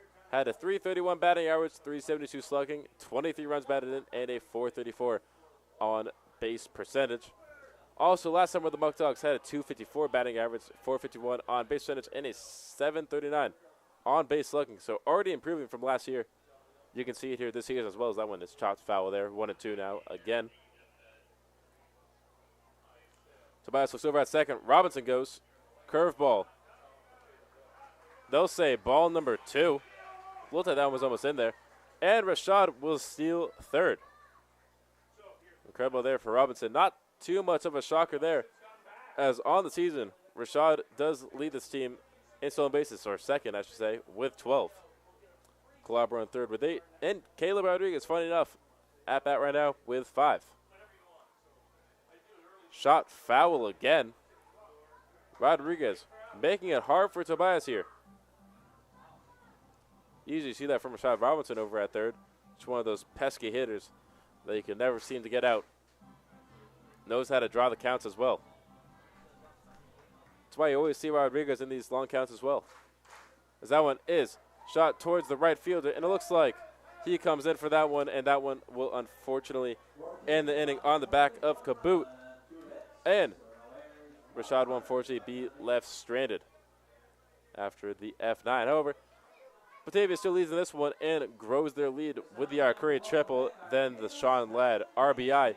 And this will bring up inning number 5. We'll start that one off with Noah Horde. Stay tuned.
Top of the fifth. We'll start this one off with Noah Hurd, also new pitcher, up at the mound for the Muckdogs in number 55, Stephen Oates. First pitch by Oates here is just outside there with that fastball, now in the 1-0. And Oates recently has been having some struggles, so hopefully can pick it up here against Erie Buffalo. Next pitch is in there for strike number 1. It's just like what he was saying, he just has to trust all of his pitches, because when you look at Stephen Oates as just a raw prospect out of Stillman College, he is incredible, has some great fastball stuff and some great break ball stuff as well. You saw that fastball there. Didn't even have a chance to swing through that one. And now Hurd finds himself in the 1-2. Oates sets, delivers, just a little down there, 2-2. Oh, no say. That is strikeout number 3, 1-2-3. See you later, Horde. And Oates is a strikeout machine. Looking at his time so far this year for the Muckdogs, 10.38 ERA, however, 3 games, 1 started, 4 1/3 innings pitched with 9 strikeouts, 10 walks, and 5 hits. So Steven has the ability to strike out these batters, has to believe that he's a great pitcher. It's just all about confidence out there. Kenny talked about it earlier on this season. So hopefully Steven has had some time to recuperate from that game against Niagara July 27th and just get back out there. Because in that one, he came in the 6th inning and didn't even make it out of 1 batter out. So can he recuperate here in the 0-1? That one shot foul, and now in the 0-2.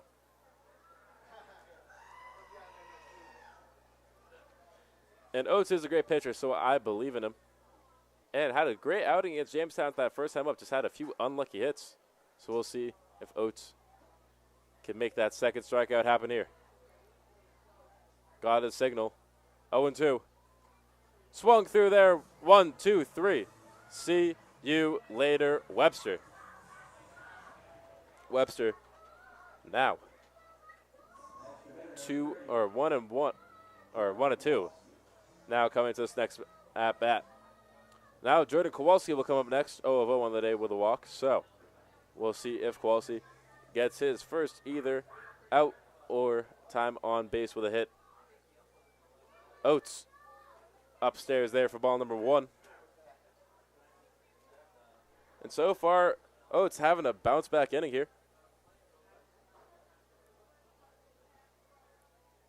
Next one, 1-0.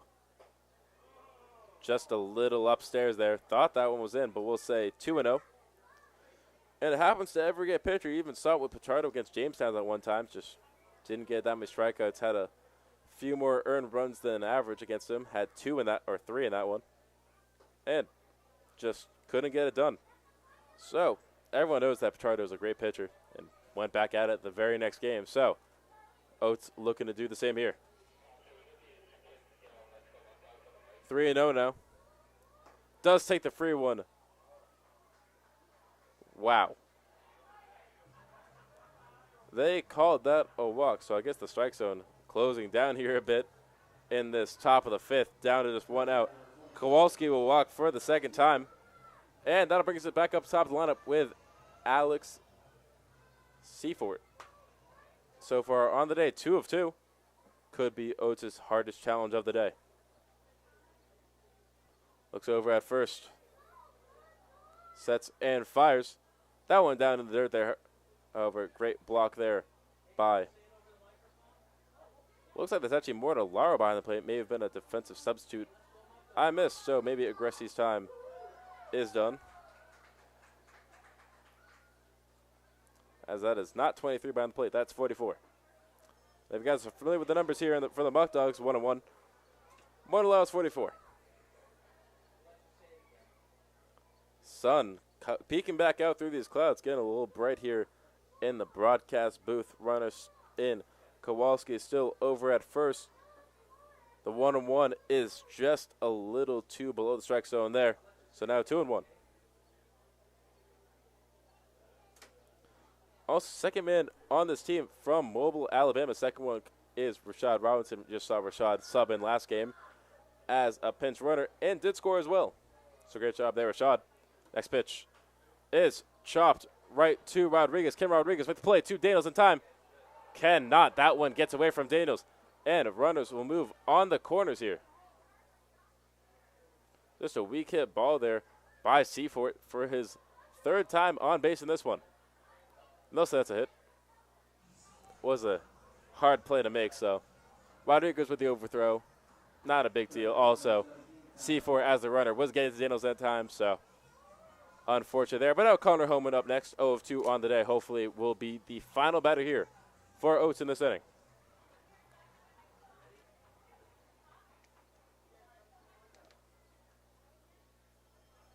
First pitch.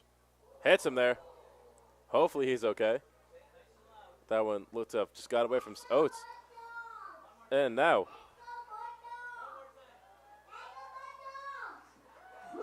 bases loaded here after the second hit by pitch of the game. And now Eric Flynn will come up next. 1 of 2 coming into this bat. Did get a base hit in that first inning against Prince and had the strikeout against Prince in the third. So we'll see what Flynn can do here now with bases loaded. 2 outs here. Righty-righty matchup. And Oates got a bit unlucky these past couple of bats. You've seen it a few times. A lot of these guys in this Muckdogs team just get a little unlucky. Now in the 1-0, one of my best examples, you guys are probably sick of hearing it. Chad Falcon hits the ball in play every time. I know everyone else hates it. And same thing with Sean Led. I'm just a believer in both more than others. It's that one. I guess down there for ball number 2. This ump hates Stephen Oates. Oates gets a signal from Mortellaro. 2-0. Swings through that one now in the 1-2. Can't call that a ball there. 1-2. A lot of instinct strike zones we've seen through this entire PGCBL season for the Muckdogs. Sometimes it expands, sometimes it closes up, sometimes it's just a 50-50. 2-1. Down in the dirt there. Clear ball. 3-1.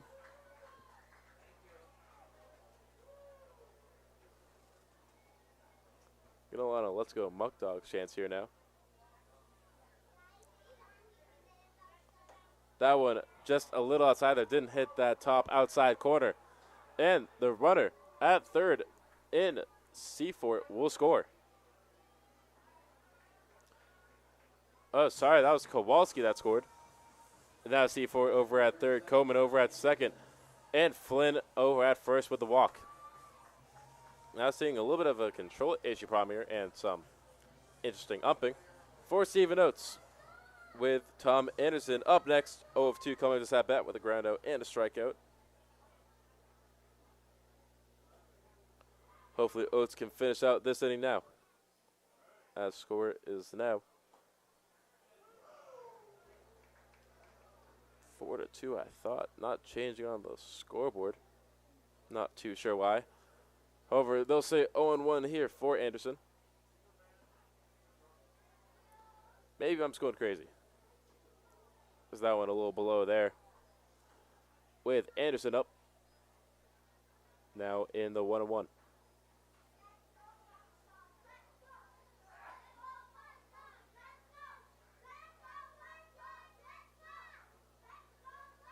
The 1-1. Checked there. They'll say it goes a little too down. And seeing a little bit of a Ricky Henderson strike zone here, where it's almost next to impossible to get a strike in there. Finnar watched Ricky Henderson play. He hovered over the plate so much to where he had one of the smallest strike zones known to man. Now in the 2-2.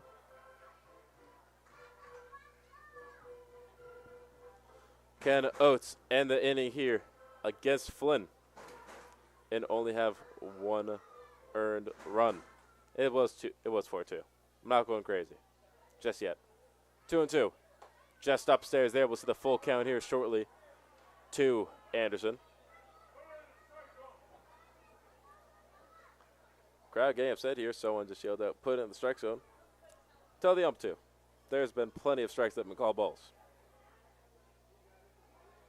Payoff pitch is checked there. No mistake, he did not go through. Now a 3-4 ball game. And once again, Erie Buffalo just trails by 1. So 3 walks already here for Oates after the back-to-back strikeouts. Flynn moves to second, Anderson to first, and Homan to third. Now Seaford scores. Indian will go have a talk out there with Oates.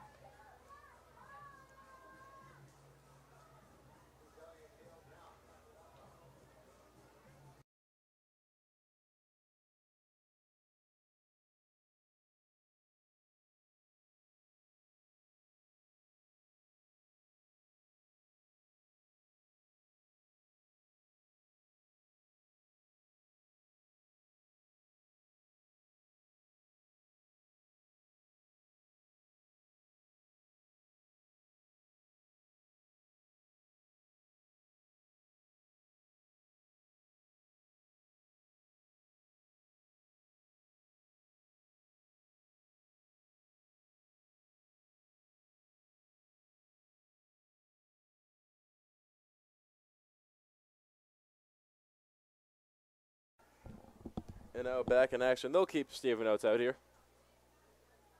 Now facing Falkowski. 0-1 now. So still, and it can end at any given time as there is 2 outs here. However, the last 5 batters here for Erie Buffalo have gotten on. And only 1 has been through a base hit. The 0-1. And there, forced strike number 2. Steven Oates can now get his 3rd strikeout of the inning potentially and end this top of the 5th once and for all. Bring up the Muckdogs once again. Hopefully can bring some of their lead back. The 0-2. Just a little above the top outside corner there. Now in the 2-1. And Oates will set back up once again in the do-rag hat combination. Still have not been able to get him that. Muckdogs do-rag, still working on that. 1-2. Great framing there by Morillaro. However, that one will be deemed ball number 2. Rough call there.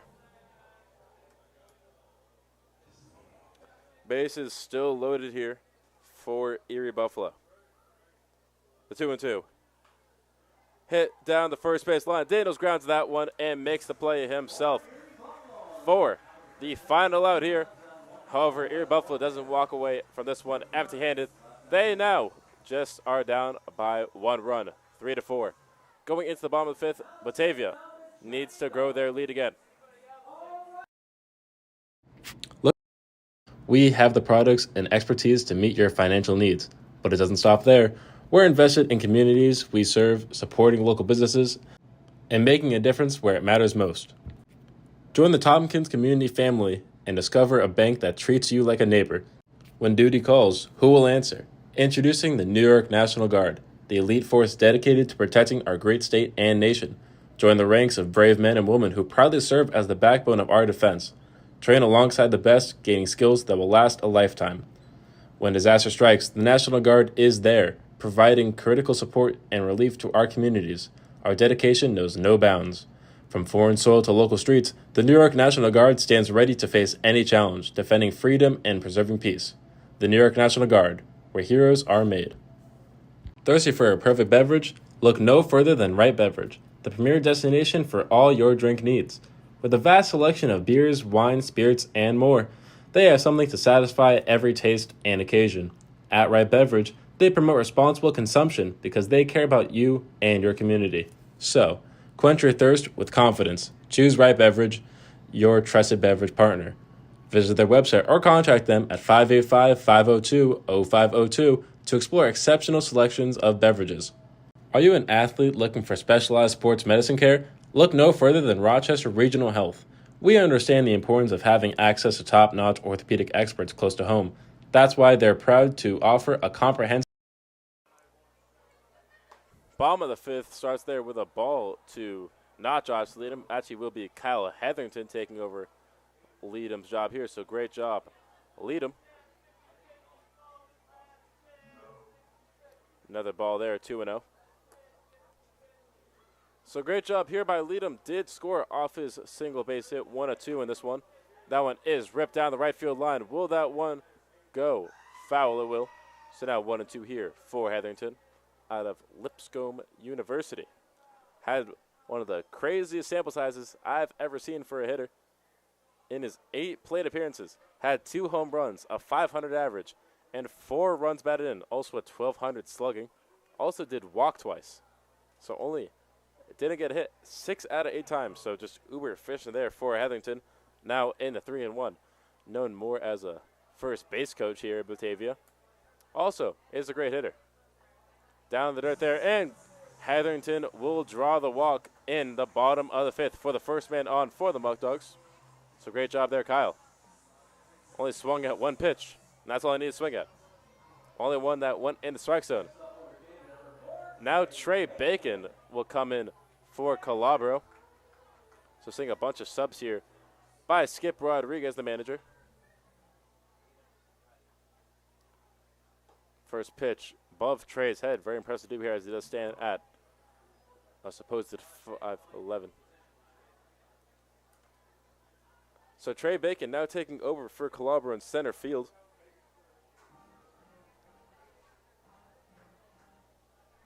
Center field for Trey Bacon. So some weird position changes here for the Muckdogs. Don't believe we've seen Bacon play over in center field. You see him play first base, second base, may even seen it play third once, and now playing over in center field. Also has been a closer. Also has been the extra hitter. What can't Trey Bacon do? Hopefully you can also get Hetherington around this base path a little bit in the 0-1. Tobias shoots that one foul. Actually, looks like he's going to go for it. Slides and can't make the play in time. Anderson will have to go behind the plate once again for his catching duties. Now 1-1. So curious to see what Bacon does out there in center field. I've seen him play a great left field. Just a great defensive player overall. A very Mookie Betts-esque, if you ask me. Saw him play some shortstop this year. 1-1. Hetherington goes. Can he dive in time? Cannot. Wow. Thought he got the hand in time off the slide, but they'll say he will be caught stealing.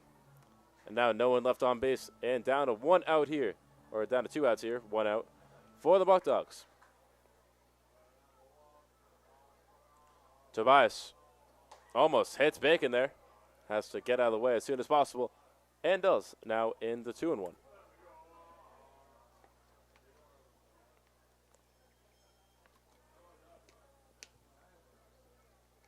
So Bacon, last college he did play at was Santa Fe College. Most likely will transfer again for his senior season. Also, one of the longest tenured Muckdogs at 3 years, along with Julian Pachardo. The 3-1. Just hits the top outside corner there. Of course, they didn't give it to Oates, but they'll give it to Tobias for the full count. 3-2. Just swings through that one there. 1-2-3. See you later, Trey. Now, 0-1 on the day with Bryce Mortellaro did fill Aggressi's catching duties next after Aggressi went 0-2 on the day, but had some great plays behind the plate. And now we'll see what the captain can do here. A lot of players on this Muckdogs team get unlucky. Top three that come to mind: Sean Ladd, Chad Falcon, Steven Oates. A lot of people I talk to in the office, not the biggest fans, but I am truthers of all.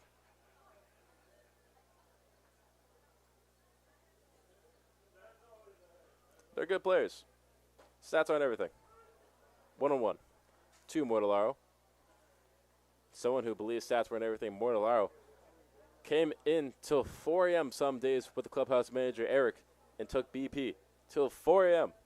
And it's paid off. Now batting over 300. 1-1 swung through there. Now 1-2.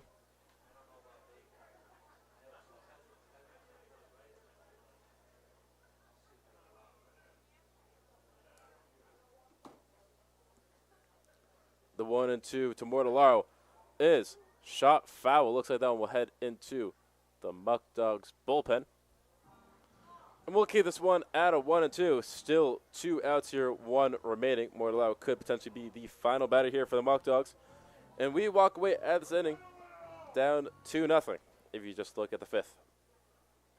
The 1-2 from Tobias hits Mortellaro. And Mortellaro will take his base after the hit by pitch. Second one of the game. First one did come up to the man up next in Henry Daniels, the first baseman. So Daniels will be the first man we've seen this inning who has not been subbed out.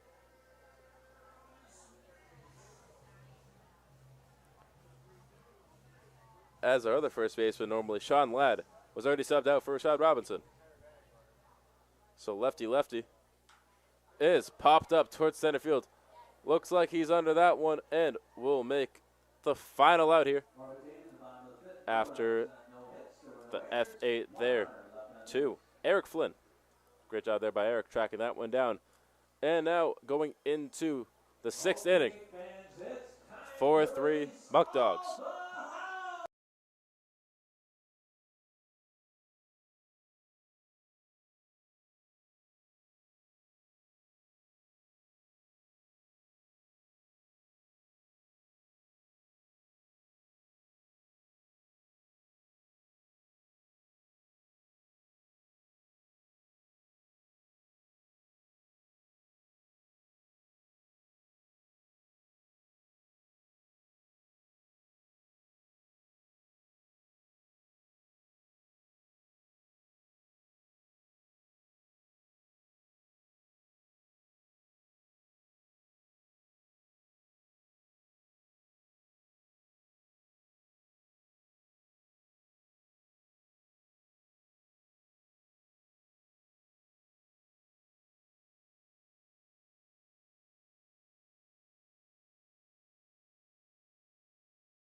And Steven Oates will be done after 1 inning of pitching, so great job there by Oates. End up closing that one out as this one is shot to Bernardini over in left field and does come in and make the grab there for out number 1 already to Joe Ferrando. So great job there by Bernardini, bringing Erie Buffalo down to just 2 outs. Also, Alex Hale will be pitching this inning after the 5th inning was done by Steven Oates. Now, Alex Hale, local Batavia native, was born and raised here in Batavia. Also, his father is the groundskeeper here, Larry Hale. Beautiful curveball there, hitting the bottom outside edge there for strike number 1 to Brandon Caboot. And Hale already off to a great start. Surprised they didn't let Steven Oates go for another inning as that one is hit towards Rodriguez. Rodriguez, can he not ground it in time? Just another weak hit ball to the shortstop, and that'll be considered an E6 first fielding error of the game, or second one for Rodriguez. Just both unfortunate plays there, just balls that were just awkwardly hit. It happens.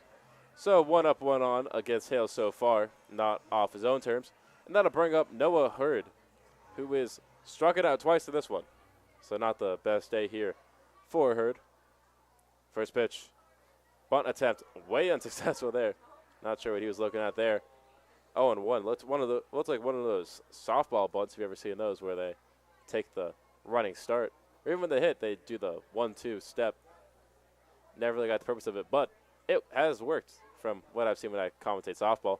Great block there by Mortellaro, putting almost his entire body on line to prevent that one from going anywhere. Now 1-1 here to Hurd.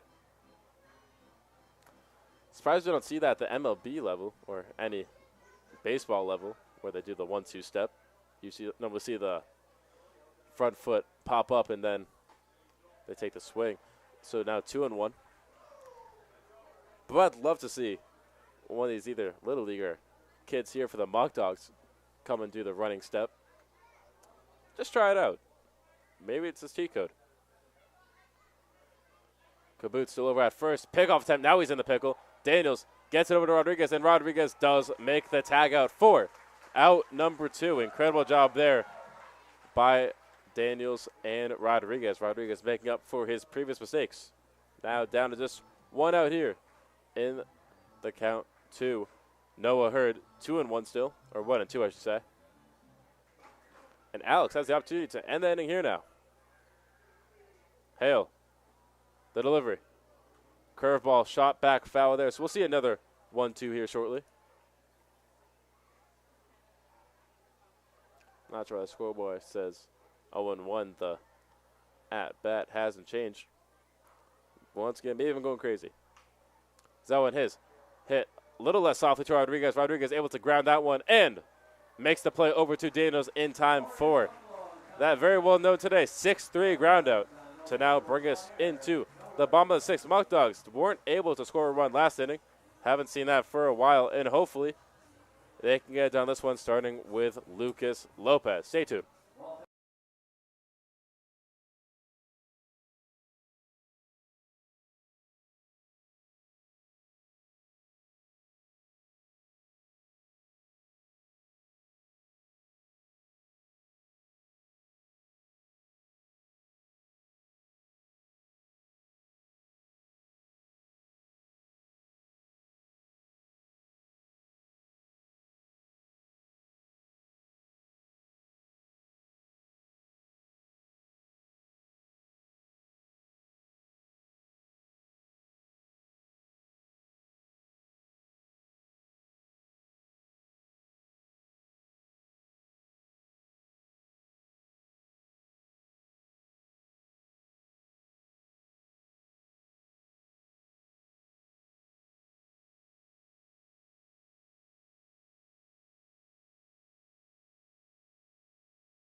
quick break from our lovely Mucky Jared, Johnny Dog, whatever his name is.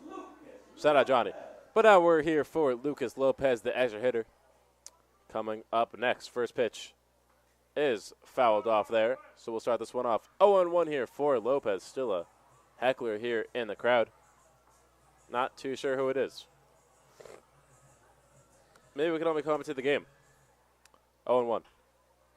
Just down the third base line. That one will go foul. Now 0-2 here for Lopez. So far on the day for Lucas, 1 of 2 with a base hit that did score off of Giuseppe Arcuri's 2 RBI double and did ground out the very next inning in the third with a 4-3. 0-2. Is swung through there. 1-2-3. See you later, Lucas. Now the second strikeout of the day for Andrew Tobias through his potential third inning here. And Matt Stefano will sub in for Christian Bernardini over in left field. So great job by Bernardini today. Did draw a walk and went 0-1 on the day. Now 0-1 to DeStefano.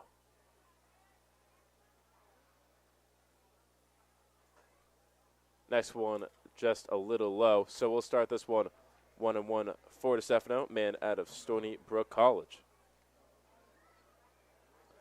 Also, DeStefano did hit yesterday. Went 0-1 with 3 walks. And could see another walk here as it's a 2-1 count here already. Strange stat there from DeStefano. See, hits that one off of Tobias, and he'll get in there for the base hit. Hopefully he's all right.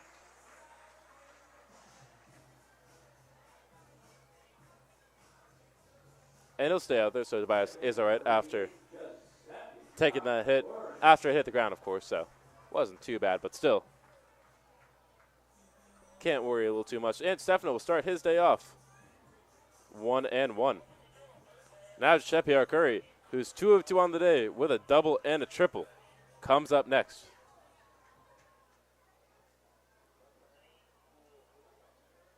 Tobias looks over at first, sets and fires that one way upstairs.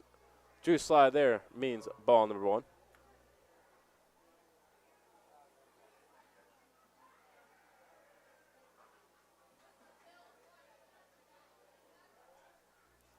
Pickoff attempt for DeStefano over at first, unsuccessful there, so we'll see another 1-0 shortly. Also, hopefully everyone at home is having a wonderful day, winding down their day with some Muckdogs baseball. We are away tomorrow for the 4th in Niagara, facing them for the 8th time this season. Now 1-1 here for Arcuri. Then looking at the rest of the week, on Wednesday, we are home against Jamestown. Then on Thursday, away against Geneva. Then Friday, we're back here against the Syracuse Saltcats for a non-league game just like this one. Drew slide there, 2-1. And then to finish off the weekend, on Saturday, we are home against Elmira. Then Sunday, we are away against Elmira. Also, after this game, there will be fireworks. We'll maybe try to keep the broadcast on, unless they're over to the left side again where you can barely see them. Now 3-1 here for Arcuri. You'd think they'd put them over the stadium, but I guess it might be a little too much of a hassle as there are homes back there. And a little league field. 3-1, Tobias cannot get that one on the top outside corner there, and Arcuri will draw the walk. So great job there by Arcuri, and Stefano moves over into second.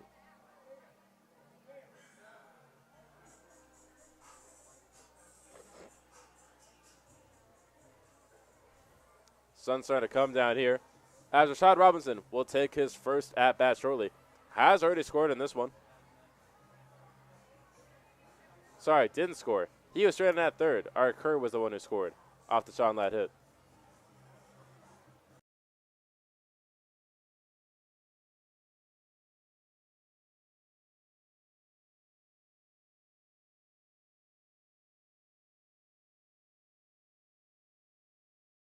And after the quick talk for the manager, now Rashad Robinson will step up. First at bat of the day was a pinch runner for Sean Ladd, who is hopefully all right, as this is his first game back from injury. Tobias looks over at second. The windup just outside there for ball number 1 to Rashad. Like I was saying before, thing with him and Caleb, they are almost impossible to get out with how much they either foul off balls or and are just great at drawing walks. As that one is ripped towards left field. Looks like the left fielder is under that one. And Webster does make the play over in left field for out number 2 now. So down to just the final out here, as Lopez couldn't get on base either. So now Victor Alonji will be potentially the final batter here for the Muckdogs, unless he can score either of these runners into Stefano at second and our Curry over at first. Alonji so far 0 of 2 on the day, both flyouts, so would be a great time to get a hit. I shoots that one towards center field. Looks like Flynn is under that one and does make the final play. So at the end of 6, Batavia 4, Buffalo 3 still as we head into the witching hours of this one, the 7th inning. And we'll be back shortly after commercial break. Looking for a dining experience that's out of this world? Look no further than Alex's Place in Batavia, New York. Indulge your taste buds with the finest flavors in town, from their tender barbecue ribs to sizzling steaks cooked to perfection. Step into their welcoming atmosphere and let their friendly staff treat you like family. Whether it's a cozy dinner for 2 or a gathering of loved ones, they've got you covered. Thirsty? Well, their stocked bar serves up handcrafted cocktails, ice-cold brews, and extensive wine selection to perfectly complement your meal. Join them today and experience the taste sensation that keeps customers coming back for more. Are you ready for a thrilling experience that combines the excitement of horse racing with the allure of casino gaming? Look no further than Batavia Downs in Batavia, New York. Feel the thundering hooves and witness the adrenaline-pumping action of live harness racing at Batavia Downs. Join us in the grandstand as talented drivers and their magnificent horses compete for glory, creating unforgettable moments that will leave you on the edge of your seat. But the excitement doesn't stop there. Step into our vibrant casino where luck and fortune await. Join us today and immerse yourself in the electrifying atmosphere of Batavia Downs. Looking for a place where craft beer meets culinary delight? Look no further than Eli Fish Brewing Company in Batavia, New York. At Eli Fish, it's all about flavor. Their master brewers craft an exceptional selection of beers, from hoppy IPAs to smooth, rich stouts. And the kitchen is no slouch either. Indulge in their delectable menu featuring mouth-watering burgers, tantalizing sandwiches, and fresh, crisp salads. So whether you're a craft beer enthusiast or a food lover searching for a new favorite spot, make Eli Fish Brewing Company your next destination. Discover the perfect blend of flavors, community, and unforgettable moments. At Tompkins Community Bank, they believe in more than just banking. They believe in building relationships. Step into a world where you're more than just a number. Experience the personalized service and genuine care that sets them apart. From simple checking accounts to tailored business solutions, we have the products and expertise to meet your financial needs. But it doesn't stop there. We're invested in communities we serve, supporting local businesses, and making a difference where it matters most. Join the Tompkins community family and discover a bank that treats you like a neighbor. When duty calls, who will answer? Introducing the New York National Guard, the elite force dedicated to protecting our great state and nation. Join the ranks of brave men and women who proudly serve as the backbone of our defense. Train alongside the best, gaining skills that will last a lifetime. When disaster strikes, the National Guard is there, providing critical support and relief to our communities.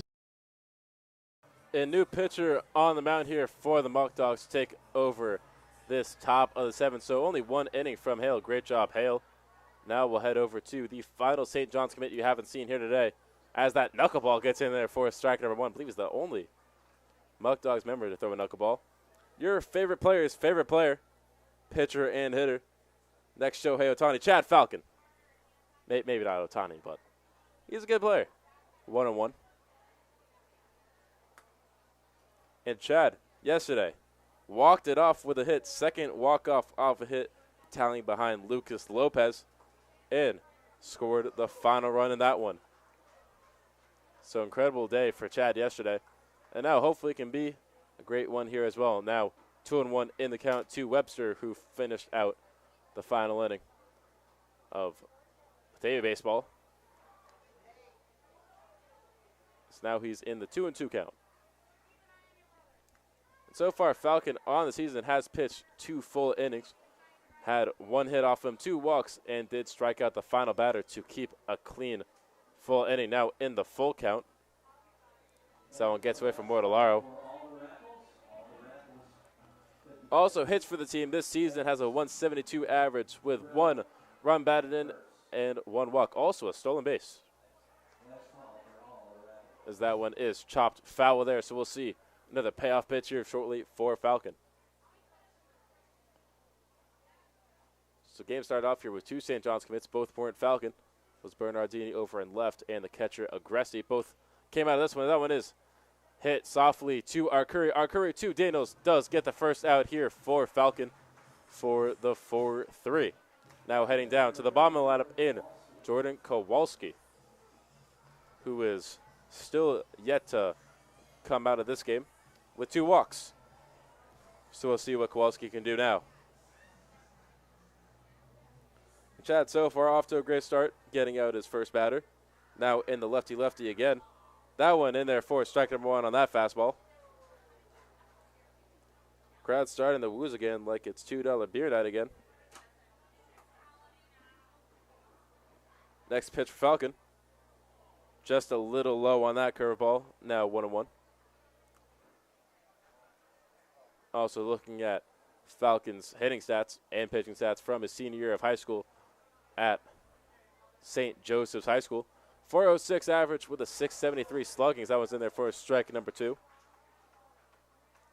Also had a 3.18 ERA with 28 strikeouts in his almost 40 innings pitched, 39 2/3. That one is swung through there. 1, 2, 3. See you later, Kowalski. Falcon gets the punch out there. We head back up into the top of the lineup with Alex Seafort. Now, 3 of 3 on the day. Is leading off for a reason. He set the tone well, or tries to set the tone at least, for this Erie Buffalo team. So we'll see what he can do here in this one. Not starting off perfect to this one. Swings for that one, 0-1 now. And we could potentially see 3 up, 3 down for Falcons. First appearance today. Just outside with that curveball, 1-1. The knuckleball. Haven't seen that in a while. More of a Craig Kimbrell pitch. I'm a Boston fan. That one is ripped towards Alonji over at third. Alonji fires that one over to Daniels at first, and a 5-3 ground out ends it there. So it's 3 up, 3 down for Falcon. Almost like Hale, unfortunately, couldn't get out the last guy in Kaboot after the error. And we'll now head down to the bottom of the 7th with Caleb Rodriguez up next.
So bottom of the 7th, starting with a new pitcher for Erie Buffalo in number 18, Chris Newman, and Andrew Tobias will be relieved of his duties here with 2 more potential times for Batavia to come up as they are up 4-3 now.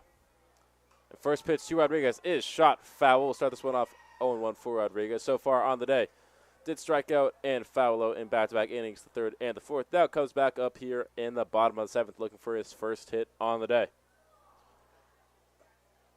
Curveball upstairs there, now 1-1. And so Batavia still leads this one 4-3. Don't believe we've seen anyone score since the 5th inning.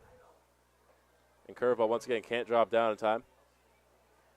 And once again, back for another lovely inning of the Muckdogs broadcast here for the Batavia Muckdogs. Broadcast, as always, Alec Brown. Live streaming all your games here on YouTube. Tomorrow we're away in Niagara for the 4th of July. Most likely will be either one of my most or least viewed streams. Not too sure, as I'm sure most people will be spending the day with their families. As now moving into the full count here for Rodriguez. Last time did strike out. Hopefully we see a brand new outcome here for Rodriguez, and he makes that magic happen like he did Thursday and gets a rip through the shortstop and the 3rd baseman. Would be a great sight to see here. Newman, full count. Hits that one to Newman, and Newman will toss that one over to Ferrardo for the first out here on the 1-3. Now we'll head over to Kyle Hetherington for his second at-bat. Did draw a walk his first time out. We'll see what he can do here. Dave Fisher, please report. Dave Fisher. Next up, right field number 12, Kyle Hetherington. Looks like we're having some problems now. We're calling in the security guy. Hopefully Dave is ready for action. Shout out Dave Fisher. First pitch to Hetherington. Curveball drops down in the dirt. For ball number 1 to Hetherington. May even see walk number 2. As last time we saw 3 walks the other day for Matt Stefano. I think it's the first time we see someone walk 3 times for the Muckdogs. Have seen 3 hits so far this season. That came from Bryce Mortellaro. Oh, and apparently someone in the crowd got hit with a ball. Hopefully they're okay. 3-0 here at Hetherington, however.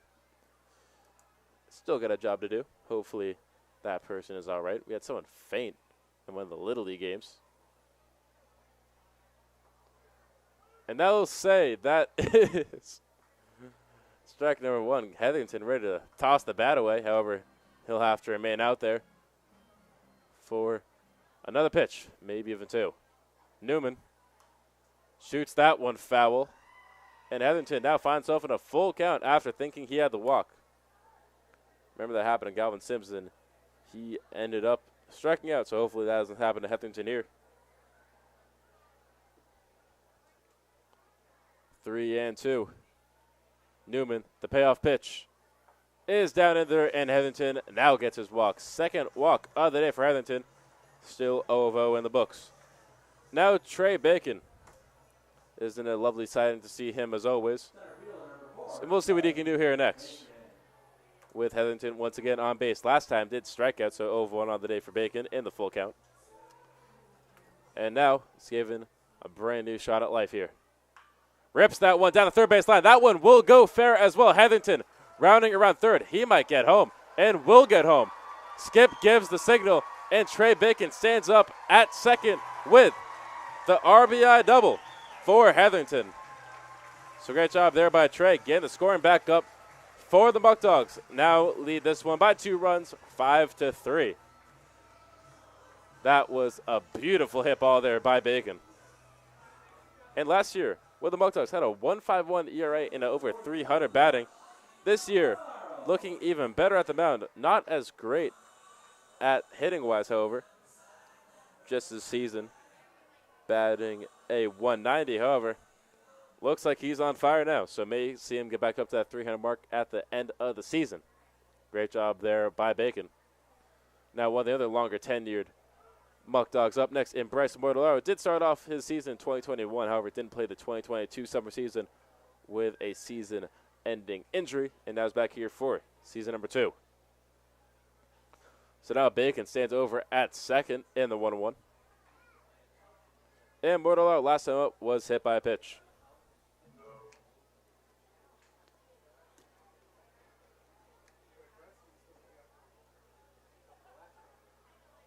The 1-1. Shot foul. Now 2-1 here for Mortallaro. Still only one out here, coming from Caleb. And up next, it looks like it'll be the man who just pitched, Chad Falcon. Next one is shot foul. Looks like the first baseman is running back for that one, and that one will go into the opponent's bullpen in Erie Buffalo. Was a great effort there, however, by Ferrardo. And we'll see the 1-2 here now, once again, for Mortallaro. So that tells me that there will be a new pitcher on the mound next inning for the Muckdogs, as Falcon took over that 7th inning. Looks like there's a few guys warming up that bullpen, maybe Tucker Beving or Ben Weber or someone of that nature. Maybe Pedraza, maybe Casey Sabier, maybe that one gets shot into the picnic area. So we'll see the 1-2 once again. Mortallaro staying alive in this one. Can he finish the job and get Bacon home? Double play is most likely out of order here with one out. Newman shoots that one down third base line. That one, however, will be grounded by Skip Martinez. Great job there by Skip, giving it to Newman for the 1-2 once again. Hasn't lost it. Also did play in the big league, so shout out Skip. Also played for the Puerto Rican national team. And our other coach, Thomas Eaton, got a World Series ring with the Cincinnati Reds. 1-2.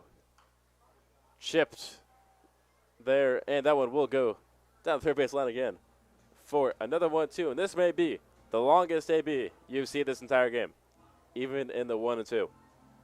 Bryce just keeps fouling these balls off. He'll find one he wants eventually. Maybe just trying to tire out Newman here. So once again, Newman, the 1-2, looks over at Trey at second. Swings through that one, 1-2-3. See you later, Mortallaro. Now down to just one out here with Chad Falcon taking over the first base duties here for Henry Daniels. So great job here by Henry Daniels. And not, of course, the one time I looked down, all I know is I think the ball got lost from the catcher behind the plate. Threw it onto the outfield, and Trey Bacon scored. The one time I looked down. Could have been a worse time at a walk-off, so now no one remains on base. 6-3 ball game here for the Muckdogs. And then I lead by 3 runs. With Chad Falcon now taking over first base duties. I was writing down his name on my scorecard. Didn't want to lose track of it. First pitch. Falcon is upstairs there for ball number 1. So Daniels will come out of this one after going 1-2 on the day. So great job, Daniels. Next one is shot foul. We'll see the 1-1 now. And Falcon, last time out in the non-league game against Queen City, went 2 of 5, getting 2 base hits in his last 2 at-bats, and one being the winning hit. Did walk that one off. Now Newman in the 1-1. 2-1 now, or 1-2. Near the ambulance. Hopefully that fan who got hit by the ball is all right. That's why you always got to be looking. Matt Johnson said it best. But I don't know if Matt Johnson did a lot of great things. 1-2. Rips that one down shallow center field, and that one will drop. So in his last 3 at-bats, all of them have been hits for Chad Falcon. And now moves to 1-1 on the day as the lone man on base, as Bacon did score. So now Lucas Lopez, one of the very few men who hasn't been subbed out here for the Muckdogs. So far, only Lopez, Arcuri, and Alonji remain in this one as the only hitters who started this game. Newman upstairs there for ball number 1. we've seen a lot of upstairs ball number ones here for Newman already. Maybe it's just these last two. Short-term memory. Now in the 1-0. Down below there for strike number one, just hit the bottom of the strike zone there. Now 1-1 here for Lopez.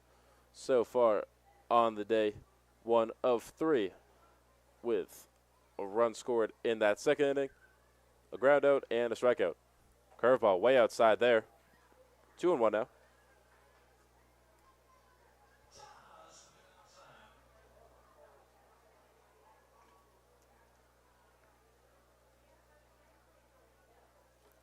Falcons still over at first. We'll be playing at first. Start the 8th, I believe.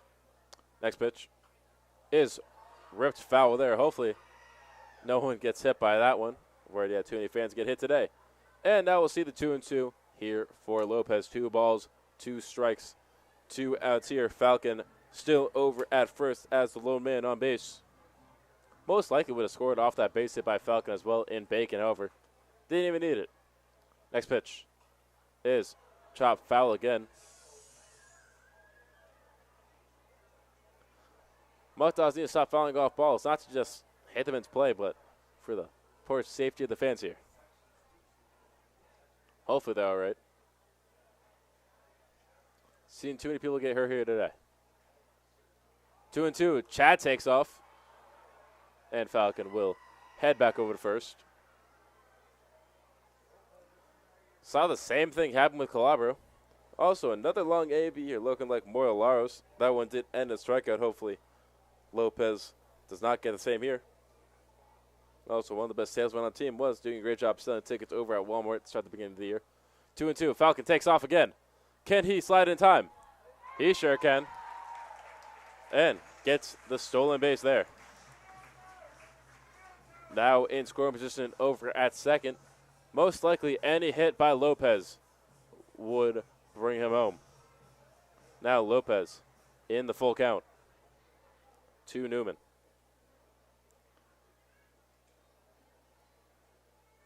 Newman looks over at second in Falcon. The payoff pitch is chopped foul again. And this may be the longest AB. I thought it was Mortallaro. I guess wrong. What are you going to do? So 3 balls, 2 strikes, 2 outs here. Falcons still on second. Swings through that one. 1-2-3. See you later, Lopez. Second strikeout of the day for Newman. So great job closing that one out. However, Muckdogs don't come away empty-handed. They scored 2 runs here and now lead this game 6-3 going into the final 2 innings. Looking for a dining experience that's out of this world? Look no further than Alex's Place in Batavia, New York. Indulge your taste buds with the finest flavors in town, from their tender barbecue ribs to sizzling steaks cooked to perfection. Step into their welcoming atmosphere and let their friendly staff treat you like family. Whether it's a cozy dinner for 2 or a gathering of loved ones, they've got you covered. Thirsty? Well, their stocked bar serves up handcrafted cocktails, ice-cold brews, and extensive wine selection to perfectly complement your meal. Join them today and experience the taste sensation that keeps customers coming back for more. Are you ready for a thrilling experience that combines the excitement of horse racing with the allure of casino gaming? Look no further than Batavia Downs in Batavia, New York. Feel the thundering hooves and witness the adrenaline-pumping action of live harness racing at Batavia Downs. Join us in the grandstand as talented drivers and their magnificent horses compete for glory, creating unforgettable moments that will leave you on the edge of your seat. But the excitement doesn't stop there. Step into our vibrant casino where luck and fortune await. Join us today and immerse yourself in the electrifying atmosphere of Batavia Downs. Looking for a place where craft beer meets culinary delight? Look no further than Eli Fish Brewing Company in Batavia, New York. At Eli Fish, it's all about flavor. Their master brewers craft an exceptional selection of beers, from hoppy IPAs to smooth, rich stouts. And the kitchen is no slouch either. Indulge in their delectable menu featuring mouth-watering burgers, tantalizing sandwiches, and fresh, crisp salads. So whether you're a craft beer enthusiast or a food lover searching for a new favorite spot, make Eli Fish Brewing Company your next destination. Discover the perfect blend of flavors, community, and unforgettable moments. At Tompkins Community Bank, they believe in more than just banking. They believe in building relationships. Step into a world where you're more than just a number Experience the personalized service and genuine care that sets them apart. From simple checking accounts to tailored business solutions, we have the products and expertise to meet your financial needs. But it doesn't stop there. We're invested in communities we serve, supporting local businesses, and making a difference where it matters most. Join the Tompkins community family and discover a bank that treats you like a neighbor.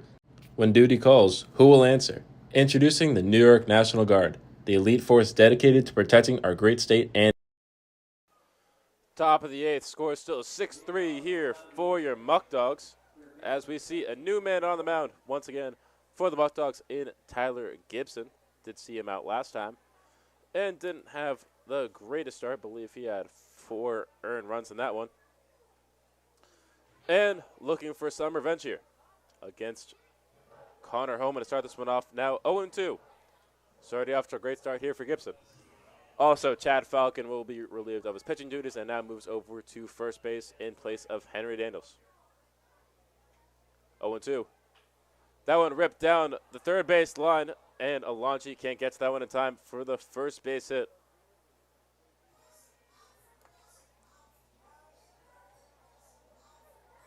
Over. Gibson still has plenty of time to bounce back here in this one with Eric Flynn up next, and hopefully he grounds out into a double play.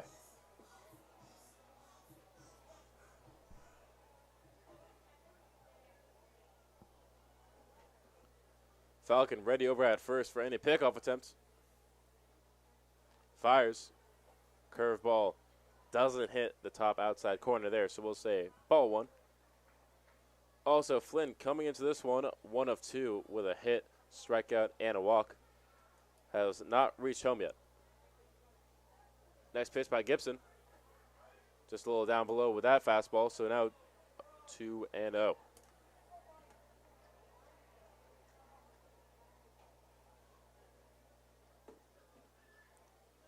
Gibson.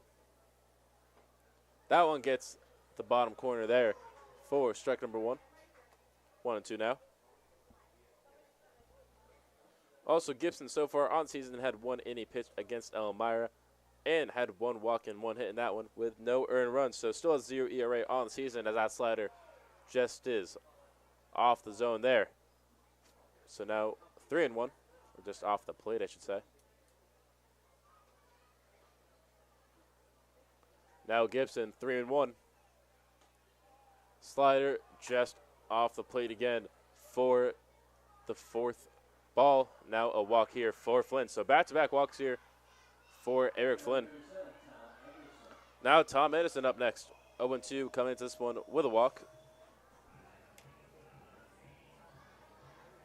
We'll see if he has any better luck here. So Tyler Gibson, 5'11", 165 out of Houghton University, will be a sophomore there. Also comes from Albion, New York, so a local guy in his own name. Throws a fastball, a curveball, splitter, and a changeup. Also, in his time at Houghton, this past freshman season for him, went 1-0 in his 5 1/3 innings pitch, had 6 strikeouts. As that one is hit towards center field, looks like Trey Bacon can't get to that one, and it looks like maybe 2 runs will score here for Erie Buffalo. The plate, or the play at the plate, is not successful there. Now, a 5-6 ball game, 6-5 ball game here, and once again, Erie Buffalo is down by 1, with Anderson getting his first base hit on the day, and an extra base hit at that, with Fred Falkowski up next. Still no outs here. Wow. It's an unfortunate turn of events here for the Muckdogs. Thought they had a great lead with a 3, and now find their lead crumpling down to just 1. Gibson's got to fight. First pitch.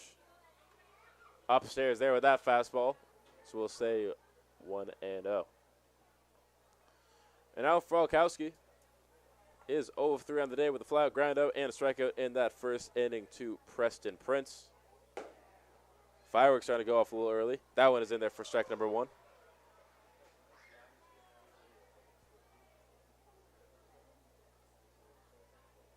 Starting to wind down here at Dwyer. Time now 9:16, heading into the top of the 8th.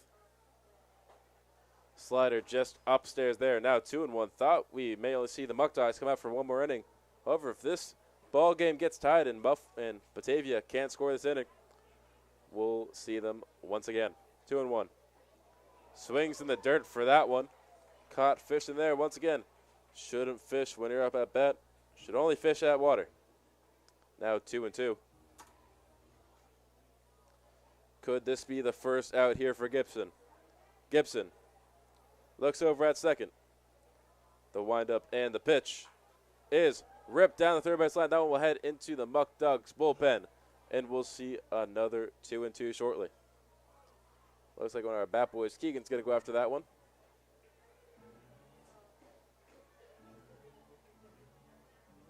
Was unfortunately banned from the Muckdogs office after disciplinary action.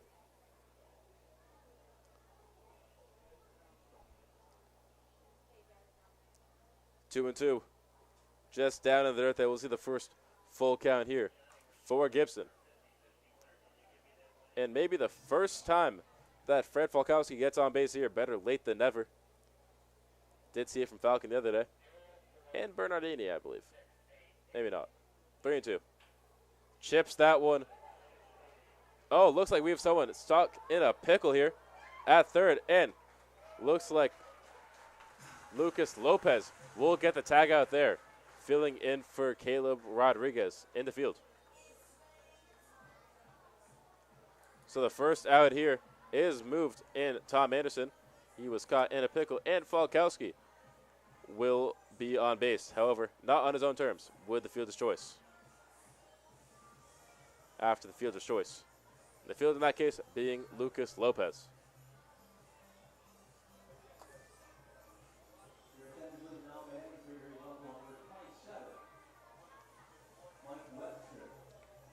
Also, new hitter in for Joe Ferrando over at first, so good job, Joe. Looks like it'll be number 27. And that is, they don't have stats online, Mike Webster. So we'll see what Webster can do here. First pitch. Slider gets in the bottom of the zone there for strike number one. It's a great job there by Gibson. Ending can end at any given time now, as the double play is in order with Falkowski at first. That one is hit straight to Alonso over at third, and the 5-3 ground out is in there for out number two to Falcon over at first. So now 2 outs here. It looks like Falkowski moves over to second. Maybe a pinch runner out there. Not too sure who it is. Looks like Ian's going to go have a talk out there with Gibson.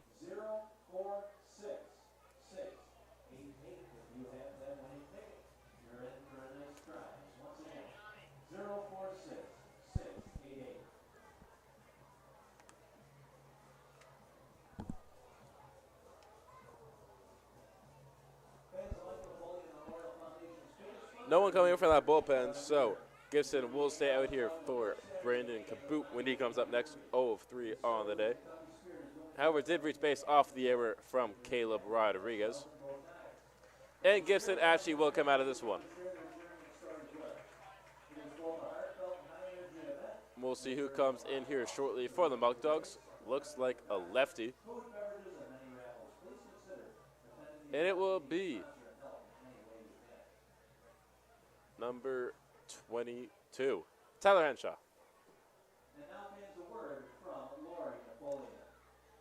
So Gibson will be sat down early, and now we'll see what Henshaw can do in this final batter here.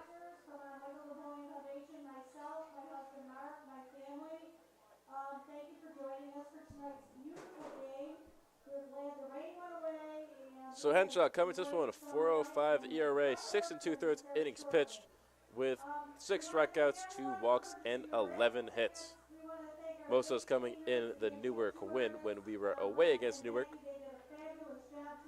So if there's ever time to have a bad game, it was that one.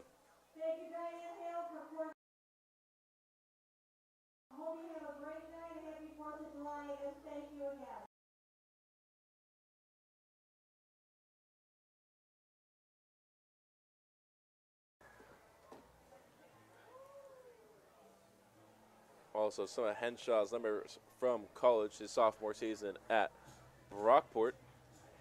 Had 10.15 strikeouts per game, went 4-1 in his 6-game starts, and opponents had a 2.42 batting average against him. Sorry, 242. Also throws a fastball, changeup, slider, and a curveball. And we can see what the lefty can do here and now against Brandon Kaboot for potentially the final out here, as there is one lone runner over at second and Fred Falkowski. Once again, seeing some early fireworks here. Almost hitting towards that 3-hour mark. This game did start a little late, around 6:55. I'm not too sure. So I guess more like 2 hours and 30 minutes through this one. Oh, I think we'll hit that final 3-hour mark shortly.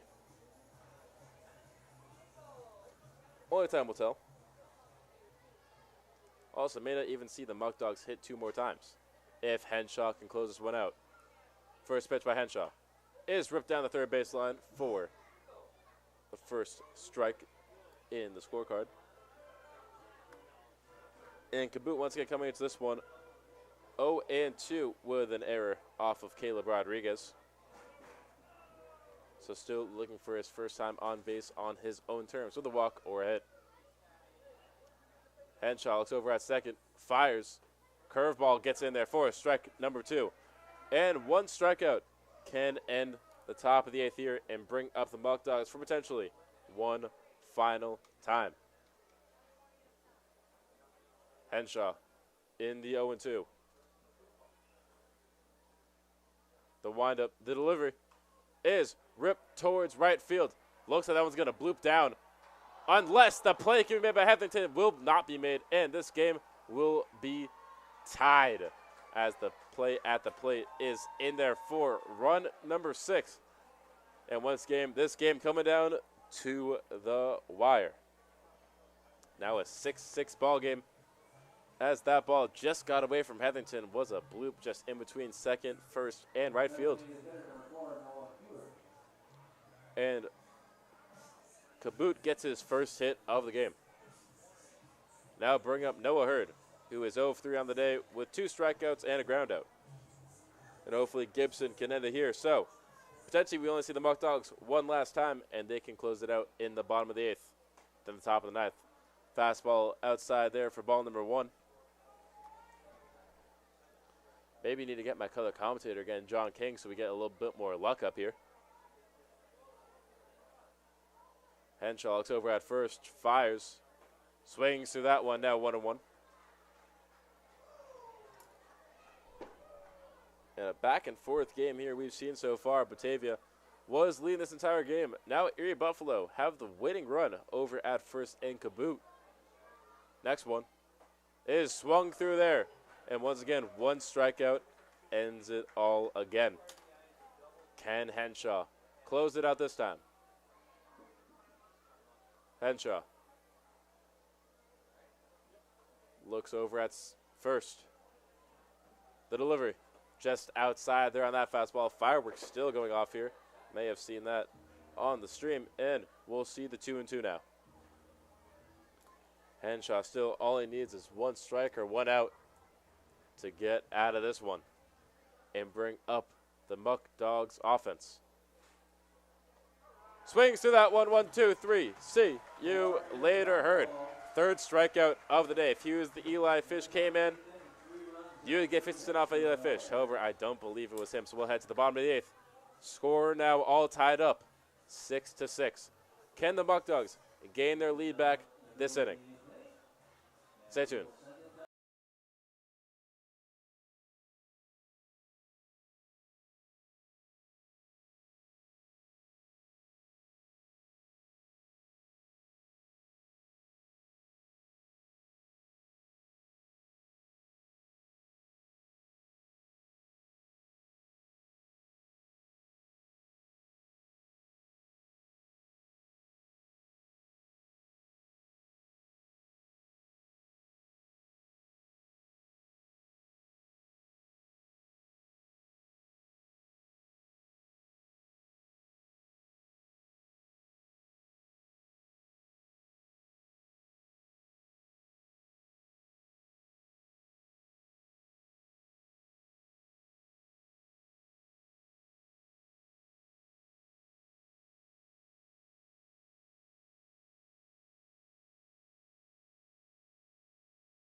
close game here with the sun coming down, almost little to no light, or natural, I say, as that one is ripped towards the first baseline. It looks like no one could get that one, and that one will bloop down.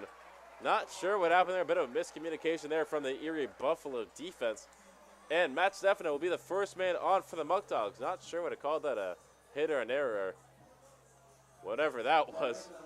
But regardless, Stefano gets on base for the first time here today, or second time, I should say, as he did get a base hit his last time out. So I guess either 1 of 1 or 2 of 2. We'll just mark it with a big ol' E. With Giuseppe up next. So far, perfect on the day. 2 hits, both extra base hits, and also did draw a walk in the bottom of the 6th. And if there's ever time for Giuseppe to get a hit, it would be now to gain back this Muckdogs lead. Was responsible for 3 runs scored in this one. 2 he got hits off of, and 1 run that was ripped down the left field line. DeStefano racing now towards third, and he'll be told to come home as the left fielder can't field it, and he will be brought back for the Muckdogs lead here. They now lead 7-6. We'll talk about how great Giuseppe was doing in this one. 3rd extra base hit here for our Curry. Incredible scenes here at Dwyer Stadium. DeStefano scores all the way from first after the error from Erie Buffalo. Not sure what happened over there in left field by Alex Webster. Regardless, it brings the Muckdogs lead back with Rashad Robinson up next. And, of course, Juice could bring the lead to 2 at second. Now 1-0 here to Rashad Robinson. And in a turn of events again, Giuseppe R. Curry comes up in the clutch for his 3rd extra base hit of the day. 2nd double, still has a triple, and also has a walk. Definitely the player of the game, as we always have one when the Muckdogs win.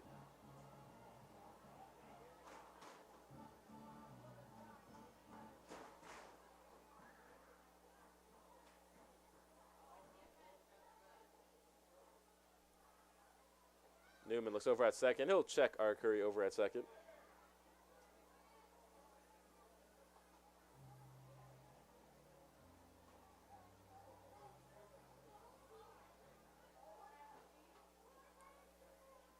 Now Newman once again in the 0-1. Giuseppe goes.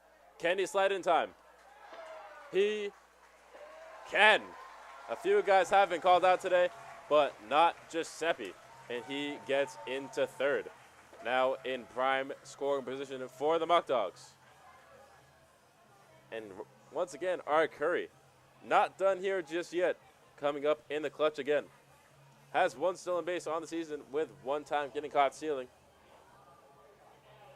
So great job there by Juice. And look at that. The Juice is loose. Now over at 3rd. They can't stop him or catch him. 2-1. Is ripped foul. We'll now see the 2-2 here for Robinson.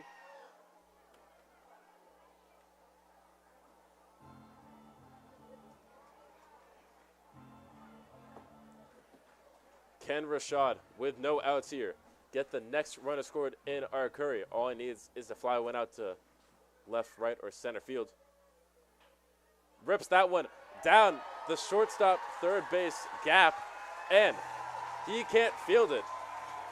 Alex Seafort can't field it, and that brings Rashad over to first, and our Curry into the dugout for another run here for the Muckdogs. Now an 8-6 ball game here in the bottom of the 8th.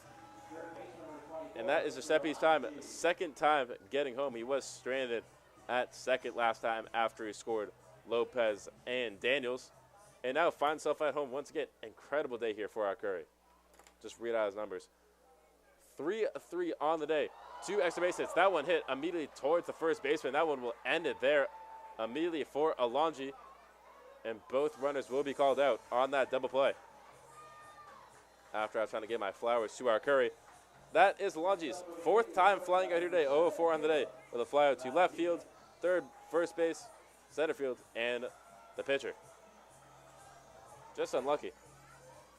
And now we'll see the bottom of the lineup here in Caleb Rodriguez, 0-3 on the day. First pitch here for Rodriguez. No one on base anymore. 1-0. And also, back to our Curry's numbers. 3 extra base hits here today, 3 of 3 on the day with a walk as well. 2 doubles, 1 triple. Every time he's been up, he has either scored runs or scored himself. Did score off his triple. Unfortunately, Bernardini was caught stealing, so he didn't get the run batted in there. However, 3 RBIs on the day now after the double did score DeStefano, and he scored as well off the Rashad Robinson hit. So an incredible day for our Curry. Now 2-1 here for Rodriguez. Next pitch. Breaking ball. Well, that was in there. 2-2. Got a little lucky there. Now 3-1. Newman having some late struggles here. Fires. That one ripped down the right field line. Thankfully, no one got hit there, I don't believe, as saw a few guys have to run away from that one. Now in the full count here for Rodriguez. Twice you've seen Rodriguez in the full count, unsuccessful both times, so hopefully 3 times will be the charm here for Rodriguez. Newman, payoff pitch is shot foul. Will it bloop again? It will, and Rodriguez will reach base the first time here in the bottom of the 8th. Now 1 of 4 on the day, and that one was not able to be caught by Caboot. Another blooper we've seen here today. Did see one already from DeStefano. And this will bring back up Kyle Heathington for the 2nd time here today. Has walked twice so far in his 2 at-bats.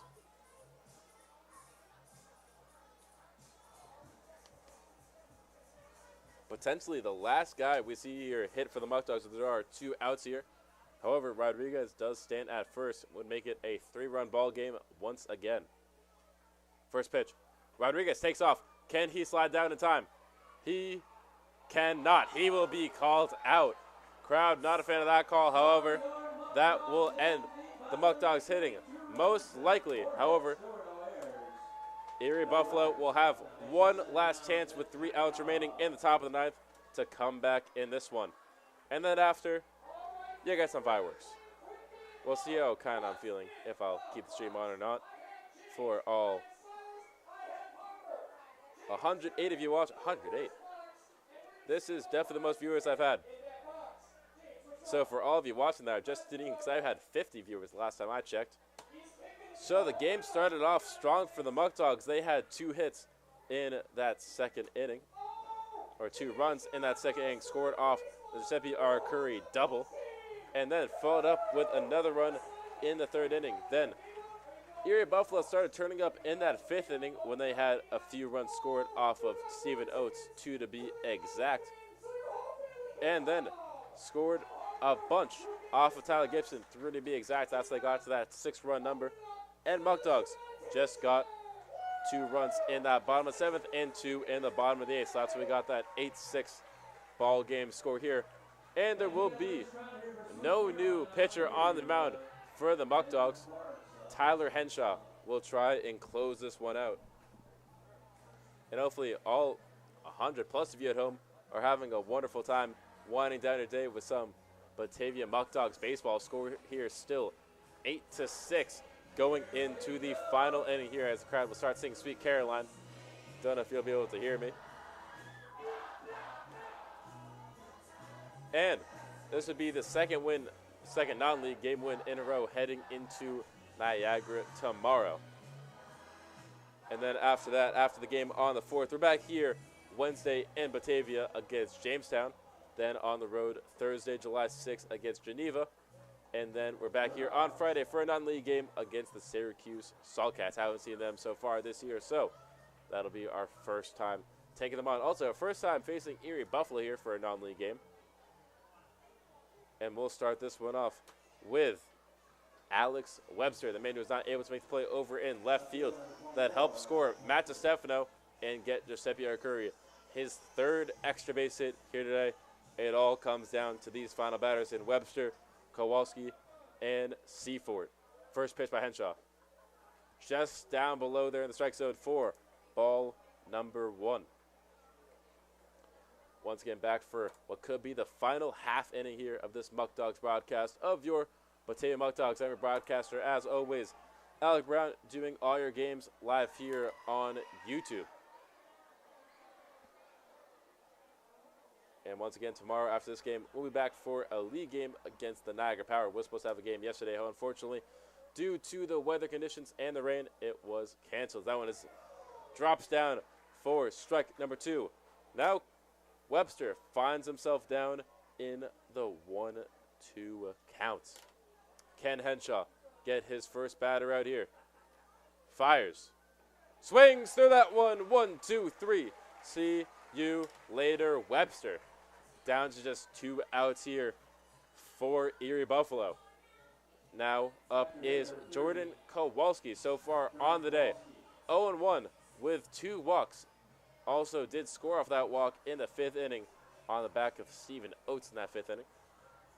And now we'll see what he can do here against Henshaw. First pitch by Henshaw is ripped down the left field line, and that one will remain fair to Stefano. Collects that one, and that'll be the first man on here for Erie Buffalo. And now the tying run is up at the plate in Alex Seaford. So far in this one, 3-3 with a run. Also did ground out to Alonji last time. Fired that one over to Falcon at first. Was an incredible play if you did miss that one. And now has the opportunity to get not only his 4th hit, but bring the ball game to a 1-run score. Henshaw fouls that one off. We'll start this one off 0-1 here for Seaford. And also, inning can end at any given time with the double plays. Shocking, we haven't seen one here so far. Muckdogs have got a bunch of double plays this season. I believe in a stretch of 3 games where we saw a double play in the field. Next pitch. Down in the dirt there. Great block there by Mortellaro behind the plate. Now 1-1 here for Seafort. Henshaw still 1 ball, 1 strike, 1 out here. Aces are showing. Next pitch. Ripped down the right field line. That one will go fair again. And Hetherington collects that ball again. So back-to-back base hits here for Erie Buffalo. Now Henshaw in a little bit of trouble, as now the winning run is up at the plate and the tying run is over at first with Seafort. But now Connor Homan comes up to bat. So far in this one, 1-3 with a hit by pitch as well. Last time up did get a base hit, so could see some late action here from Homan again. Now in the lefty-righty. Henshaw looks over at second, fires down the plate, and does get in there for strike number 1. Down the middle, got all the strike zone there. Now 0-1 to Homan. Still 2 runners on. Inning can end at any given time with a double play. Kowalski over at second. Seafart over at first. Now 0-2 here for Homan. Hasn't sat down on a strikeout since that first inning from Preston Prince. Would be great to see him strike out here. Henshaw looks over at first. Delivers. Rough ball call there. And now he'll be in the 1-2. Saved by the bell there. And now Henshaw still up in this one. 1-2. Thought he struck him out there. Looks like he got all that one. Hit the outside edge there. That one ripped over Lucas Lopez's head. And that one will score a run here for Erie Buffalo, as there was no play to be made at the plate. Now a 7-8 ball game here. So late drama once again. Still with just 2 outs remaining here. A double play still in order. It looks like there is no one warming up in that Muckdogs bullpen. We'll see if anyone comes out regardless. So now Seafort moves over to second. And the runner in Kowalski scores. So winning run over at first, tying run over at second. And it looks like for the first time this season, we are going to see Adam Agresti pitch. Now, funny story. I remember Adam Agresti was warming up in the bullpen for the Muckdogs. I asked him after the game if he pitches. His response, no. However, he is the emergency pitcher here, I believe, as listen, my color commentator is here with me.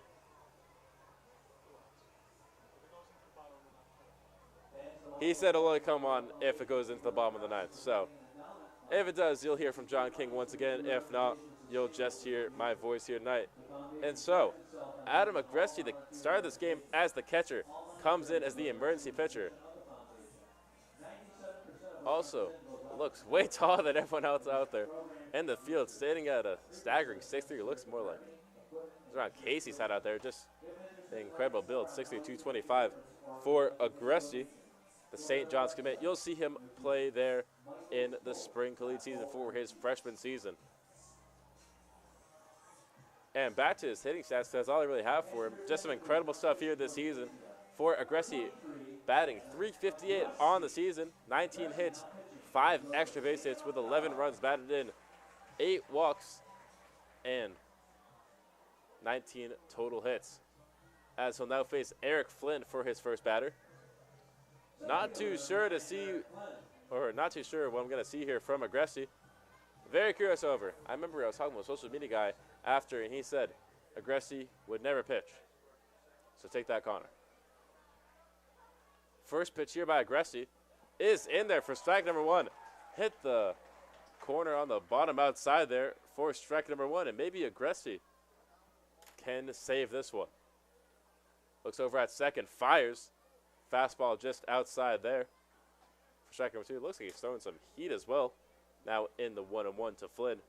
Flynn coming into this one, 1-2. 1-2 with 2 walks and a strikeout and a base hit. That one gets away from Mortellaro. Runners will advance to second and third. Wow. So late drama here once again. Muckdogs lead might even slip away once again as double play is now most likely out. However, we've seen some crazy plays here in Dwyer. And also, we've seen some very close games here already. Now up to 117 viewers. Hope you are doing well as he swings through that one there. Now 2-2 here for Eric Flynn. 2 balls, 2 strikes, 1 out here for Flynn. Flynn has the tying run over at third and the winning run over at second. Shoots that one back foul. Hopefully no one gets hit by that. And it will fall into foul territory near the Erie Buffalo dugout. And we'll see the 2-2 once again here for Flynn. Once again, the winning run over at second. Agresti in his first batter face. Swings through that one. 1, 2, 3. See you later, Flynn. Not only can he play a great catcher position, not only can he be one of the best hitters a part of this Muckdog team, he can strike out batters with the best of them.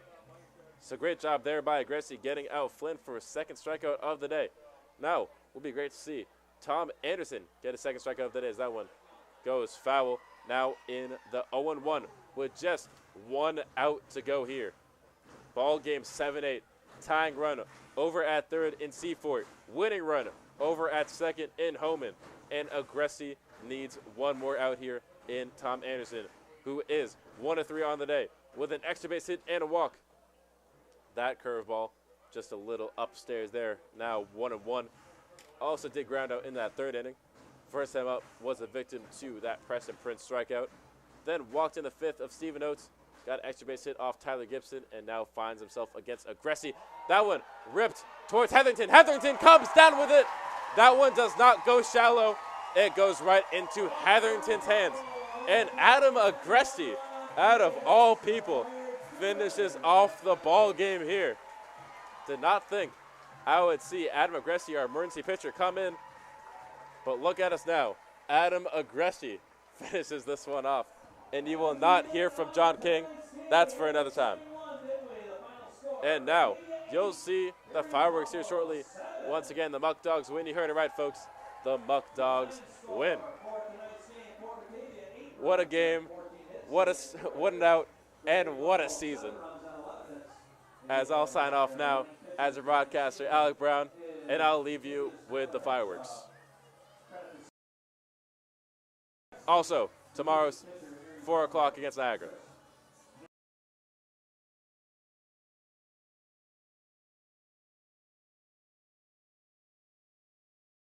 Sorry, incorrect, 6:35. Stay tuned.